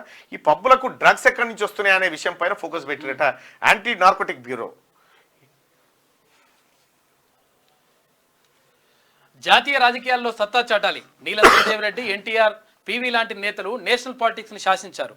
అనంతరం తెలుగువారి పాత్ర క్రమంగా తగ్గిపోతున్నది, ఇది మన మనుగడకు మంచిది కాదు, సమిష్టి ప్రయాణం ప్రారంభం కావాలి, సమయం ఆసన్నమైందని చెప్పేసి సీఎం రేవంత్ రెడ్డి అంటున్నారు. ఇవాళ ఎల్బీ స్టేడియంలో 6000 మందికి ఉద్యోగ నియామక పత్రాలు అందజేయబోతున్నాడు ముఖ్యమంత్రి రేవంత్ రెడ్డి. కాళేశ్వరం ఫంక్షనింగ్ కు బ్రేక్, మేడిగడ్డ సహా 3 బ్యారేజీలకు స్టేటస్ కో, 4 నెలల పాటు కంటిన్యూ, అన్ని రకాల మరమ్మతులు సైతం. నిపుణుల కమిటీ రిపోర్ట్ తర్వాతే నిర్ణయం, అప్పటి వరకు నీటి నిల్వ లిఫ్టింగ్ వర్క్స్ బంద్. ఎల్లుండి డ్యామ్ సేఫ్టీ నిపుణులు ఫీల్డ్ విజిట్ చేయబోతా ఉన్నారట. ఇక కమిటీ నివేదికే మాకు ప్రామాణికం. ఆ తర్వాతే తుది నిర్ణయం మంత్రి ఉత్తమ్. ఇక బ్యారేజీల డ్యామేజీ అధ్యయనాన్ని కమిటీ చైర్మన్ గా చంద్రశేఖర్ అయ్యర్, సభ్యులుగా 5 అధికారులు. రిపోర్ట్ కోసం 4 నెలలు డ్యామ్ సేఫ్టీ అథారిటీ ఉత్తర్వులు జారీ చేసింది. ఇక పాక్ ప్రధానిగా షహబాజ్ షరీఫ్, జాతీయ అసెంబ్లీలో 201 మంది సభ్యుల మద్దతు. ఆయన ఎన్నికను ప్రకటించిన స్పీకర్, రెండోసారి బాధ్యతలు చేపట్టిన షరీఫ్ ఆ దేశ 24వ ప్రధానిగా PMLN నేత. ఇవి దిశా పత్రికలో ఉన్నటువంటి వార్తలు. ఒకసారిగా ఆదాబ్ హైదరాబాద్ లో ఉన్న వార్తలు చూద్దాం. రైట్, బ్యారేజీలపై విచారణ, 6 సభ్యులతో కూడిన ప్రత్యేక కమిటీ ఏర్పాటు. మేడిగడ్డ, అన్నారం, సుందిల్ల బ్యారేజీలపై అధ్యయనం, బ్యారేజీల డిజైన్లతో పాటు నిర్మాణాల పరిశీలన. వచ్చే 4 నెలల్లో పూర్తి నివేదిక అందించాలి, ఉత్తర్వులు జారీ చేసిన నేషనల్ డ్యామ్ సేఫ్టీ అథారిటీ. కోర్టును తప్పుదో పట్టిస్తున్న కన్నింగ్ బిల్డర్, అక్రమ నిర్మాణాన్ని సక్రమం చేసుకునే పనిలో సంజీవరెడ్డి చర్యలు తీసుకోవడానికి వచ్చిన అధికారులపై దాడికి యత్నం. అక్రమ నిర్మాణాలను కూర్చకుండానే వెనుదిరిగిన అధికారులు టాస్క్ ఫోర్స్ కమిటీ పోలీస్ ప్రొటెక్షన్తో కూల్చే అవకాశం. మరి అధికారులు అలా చేయకపోవడంతో మతలబేంటి? దానికి ప్రశ్నించిన ఫిర్యాదు చేయని తహసీల్దార్ ఎలాంటి ఎన్ఓసీలు లేకున్నా హెచ్ఎండిఏ అనుమతుల రద్దుకు లేఖ రాశా అని చెప్పేసి అమీన్పూర్ తహసీల్దార్ అంటా ఉండు. హెచ్ఎండిఏ అనుమతులు ఇస్తే చాలు, ఇంకేం అక్కర్లేదు అన్నట్టుగా ఆ బిల్డర్ వ్యవహరిస్తున్నట్టుగా. మిషన్ 400 10 రోజులు 12 రాష్ట్రాల్లో ప్రధాని మోడీ పర్యటనలు, జోరుగా ప్రాజెక్టుల ప్రారంభం, శంకుస్థాపనలు. ఎన్నికల వేళ దేశవ్యాప్తంగా ప్రధాని పర్యటనలు, ఎన్నికల ఏర్పాట్లు పూర్తయ్యాయన్న ఈసీ. త్వరలోనే విడుదల కానున్న షెడ్యూల్. నేడు ఆదిలాబాద్కు ప్రధాని నరేంద్ర మోడీ 10 రోజుల పాటు ఉండబోతా ఉందట. అయితే ఇవాళ ఎన్ని తారీఖు? 4 తారీఖు కదా. మోడీ లాస్ట్ పర్యటన రోజు ఎన్నికల షెడ్యూల్ రావచ్చు. వస్తే అసెంబ్లీ ఫలితాలు పట్టించుకోకండి, ప్రజలు మళ్ళీ బీఆర్ఎస్ ను కోరుకుంటున్నారు. కాంగ్రెస్ సర్కార్పై వ్యతిరేకత మొదలు, రైతు రోడ్డెక్కే పరిస్థితి వచ్చిందని చెప్పి బాతాల పోసేటి పేంకుతా ఉన్నాడు. ఇక నువ్వు మారవు గాని గప్చుప్. ఆదిబట్ల మున్సిపాలిటీలో అక్రమ నిర్మాణాల జోరు, చైర్పర్సన్ పై అవిశ్వాసానికి ఇది కూడా ఒక కారణమేనా? ప్రభుత్వ ఆదాయానికి భారీగా పడుతున్న మౌనం ఇంత జరుగుతున్న మున్సిపల్ అధికారులకు తెలియదా? తెలిసినా పట్టించుకోవడం లేదా? స్థానికుల ఫిర్యాదులు నీటి మూటలైనా పత్రికల్లో వచ్చినప్పుడు నామమాత్రం తనిఖీలతో హడావిడి చేస్తా ఉన్నారట. 3 నెలల్లో 25,000 ఉద్యోగాలు. రాష్ట్ర ఆర్థిక పరిస్థితిని చక్కదిద్దుతున్నాం. ఉద్యోగులందరికీ 1వ తేదీన జీతాలు ఇస్తున్నామని వెల్లడి. ప్రభుత్వ ఉద్యోగ ఖాళీలన్నింటినీ భర్తీ చేస్తామని చెప్పేసి డిప్యూటీ సీఎం. మల్కాజ్గిరిలో గెలిచేది ఎవరు, హాట్ సీట్ పై కూర్చునేది ఎవరో వేచి చూడాలి. ఇక్కడ పార్లమెంట్ స్థానంపై ప్రధాన పార్టీల నేతల గురి. సెంటిమెంట్ స్థానం కావడంతో అందరి చూపు అక్కడే. బీజేపీ నుంచి మాజీ మంత్రి ఈటల రాజేందర్ పేరు ఖరారు. కాంగ్రెస్ నుంచి సీఎం తమ్ముడు మాజీ కేంద్ర మంత్రి ప్రయత్నం. బీఆర్ఎస్ సీటు కోసం మల్లారెడ్డి తనయుడు కాసాని వీరేష్. మల్కాజ్గిరి నియోజకవర్గంలో 33 లక్షలకు పైగా ఓటర్లు ఉన్నారు. దాని తాళ్ళు 33 లక్షల అంటే పెద్ద నియోజకవర్గం అది. రైట్గా ఈనాడు 10 రోజులు 12 రాష్ట్రాలు. ఇవాల్టి నుంచి ప్రధాని మోడీ సుడిగాలి పర్యటన. తెలంగాణలోనూ లోక్సభ ఎన్నికల ప్రచార సభలు. నేడు ఆదిలాబాద్లో, రేపు సంగారెడ్డిలో పలు ప్రారంభోత్సవాలు, శంకుస్థాపనలు కూడా చేయబోతా ఉన్నాడు. జాతీయ రాజకీయాల్లో తెలుగువారి పాత్ర పెరగాలి. ఇది మన గుర్తింపు, గౌరవానికి సంబంధించిన అంశం. పదవుల్లో ఉత్తర, దక్షిణ భారత్ల మధ్య సమతూకం లోపించింది. గవర్నర్పేట్ టు గవర్నర్స్ హౌస్ ఆవిష్కరణలో సీఎం రేవంత్ రెడ్డి. వీసీ అభ్యర్థులపై ఇంటెలిజెన్స్ ఆరా. త్వరలో ప్రభుత్వానికి నివేదిక. జాబితా నుంచి వివాదాస్పదాలను తొలగించే ప్రయత్నం చేస్తా ఉంది. అన్ని యూనివర్సిటీలకు వీసీలను నియమించే కార్యక్రమంలో భాగంగా ఇంటెలిజెన్స్ అధికారులు నిఘాతో ఎంక్వైరీ చేస్తా ఉన్నారు. ఆ వీసీగా అప్లై చేసుకున్న వ్యక్తి ఇదివరకు ఏం చేసిండు, ఏం కథ, చదువుకున్నోడైనా, ఏమన్నా రాజకీయాలు చేస్తాడా, గత చరిత్ర ఏంది, అవినీతి పరిస్థితి ఏంది అనేది కూడా ఎంక్వైరీ చేస్తా ఉన్నారు. ఇక పాక్ ప్రధానిగా షహబాజ్, పార్లమెంట్లో నవాజ్ సోదరుడి విజయం. రెండోసారి బాధ్యతలు చేపట్టనున్న నేత. ఎన్నికైన వెంటనే కాశ్మీర్ ప్రస్తావనట. సీఎం రేవంత్ తో భద్రాచలం ఎమ్మెల్యే భేటీ. కాంగ్రెస్ లోకి వరంగల్ మేయర్ సీఎం ను కలిసిన బంగారు శృతి. 1వ తేదీన జీతాలు, పింఛన్లు చెల్లించాం. ఉప ముఖ్యమంత్రి మల్లు భట్టి విక్రమార్క. 5,278 మందికి సీఎం చేతుల మీదుగా ఉద్యోగ నియామక పత్రాల పంపిణీ నేడంటూ ఒక వార్త. 1వ తారీఖు నాడు జీతాలు ఇచ్చుడే గగనం చేసిన కేసీఆర్. ఎంత దారుణంగా తీసుకొచ్చింది. ఇండియా ఎన్నికల నగార. పాట్నాలో జన్ విశ్వాస్ మహార్యాలీ పాల్గొన్న కూటమి నేతలు. ఇక 6న కాళేశ్వరానికి నిపుణుల కమిటీ. సాంకేతిక అవగాహన లేకుండా బ్యారేజీలను నీటితో నింపాలంటున్న భరాసా నేతలు. నీటిపారుదల శాఖ మంత్రి ఉత్తమ్ కుమార్ రెడ్డి. ఇక కరీంనగర్ నుంచి భరాసా ఎన్నికల శంకరావం. నువ్వు ఫస్ట్ లేచి నిలవాడు. ఏ శంకరావం? నువ్వు లేచి నిలవాడు ఒక్కసారి. 12న బహిరంగ సభ. అధినేత కేసీఆర్ నిర్ణయం. కరీంనగర్, పెద్దపల్లి లోక్సభ నియోజకవర్గాల నేతలతో సమీక్ష. అభ్యర్థులుగా వినోద్ కుమార్, కొప్పుల ఈశ్వర్లకు అవకాశం ఇవ్వబోతా ఉన్నాడు. డిస్కంల అనుమతి అక్కర్లేదు. ఇళ్లపై సౌర విద్యుత్ ఏర్పాటుకు 10 కిలోవాట్ల వరకు మినహాయింపు. కేంద్ర విద్యుత్ శాఖ గెజిట్ నోటిఫికేషన్ జారీ చేసింది. ఇళ్లపై సౌర విద్యుత్ ఏర్పాటుకు 10 కిలోవాట్ల 10 kV వరకు ఎలాంటి అనుమతి అక్కర్లేదట. 20 ఏళ్లలో 25 కోట్ల మందికి పేదరికం నుంచి విముక్తి అట. నాకు తెలియదురా, మనం విముక్తి పొందామో లేదో మీ నాన్నని అడుగుతా అని చెప్పి అని అంటున్నాను. గట్టిగా మేడం శూర్పణఖ. కరీంనగర్ లో కథనబేరి. పార్లమెంట్ సమరానికి బీఆర్ఎస్ రెడీ. 12న భారీ సభ. సమరబేరి పెడతాడట ఈయన. సమరబేరి కథనబేరి సమరబేరి పెడతాడట. లేస్తే కూర్చోరాదు, నీకెందుకే ఊకొక సపడేక, ఒడిచిపోయింది నీ దుకాణం. మళ్ళీ 6 బోర్ల రామరెడ్డి. మూసంపల్లి రైతుకు కన్నీటి కష్టాలు. తోటను కాపాడుకునేందుకు మరో భగీరథ ప్రయత్నం అట. సమైక్య పాలనలో సాగునీటి గోసకు ప్రతీక రామరెడ్డి. దుర్భిక్ష పరిస్థితులను ఎదురొడ్డిన సాహసిగా గుర్తింపు. 100 బోర్లు వేసి బోర్ల రామరెడ్డిగా మారిన రైతట. ఇప్పుడు కేసీఆర్ గద్దె దిగిపోయి 3 నెలలు కూడా కాలే. అప్పటికే పర్రెలు వాసి, నెర్రెలు వాసి ఎండిపోయి వ్యవసాయం అంతా ఆగమాగం అయిపోయిందట. ఈ రెండరాతలు రాస్తా ఉంది పత్రిక. ఎండాకాలం రాకముందుకే ఆ. చూసుకో ఇక పూర్తిగా ఎండాకాలం ఇసుక కదలడం వల్లే అంతర్గత ప్రవాహంతో మేడిగట్టలో పిల్లలకు ఇసుక కదిలింది కానీ పిల్లలు ఆయన కలవలే ఉట్టిగానే కాళేశ్వరంపై 5 మెయిన్ కమిటీ ఏమన్నా 5 మెయిన్ అని పేసారు. మాడు బదులుడే బీజేపీలో టికెట్ల మంటలట. 9 మందితో తొలి జాబితా రాష్ట్రం మొత్తం బీక్తున్న కాడికి.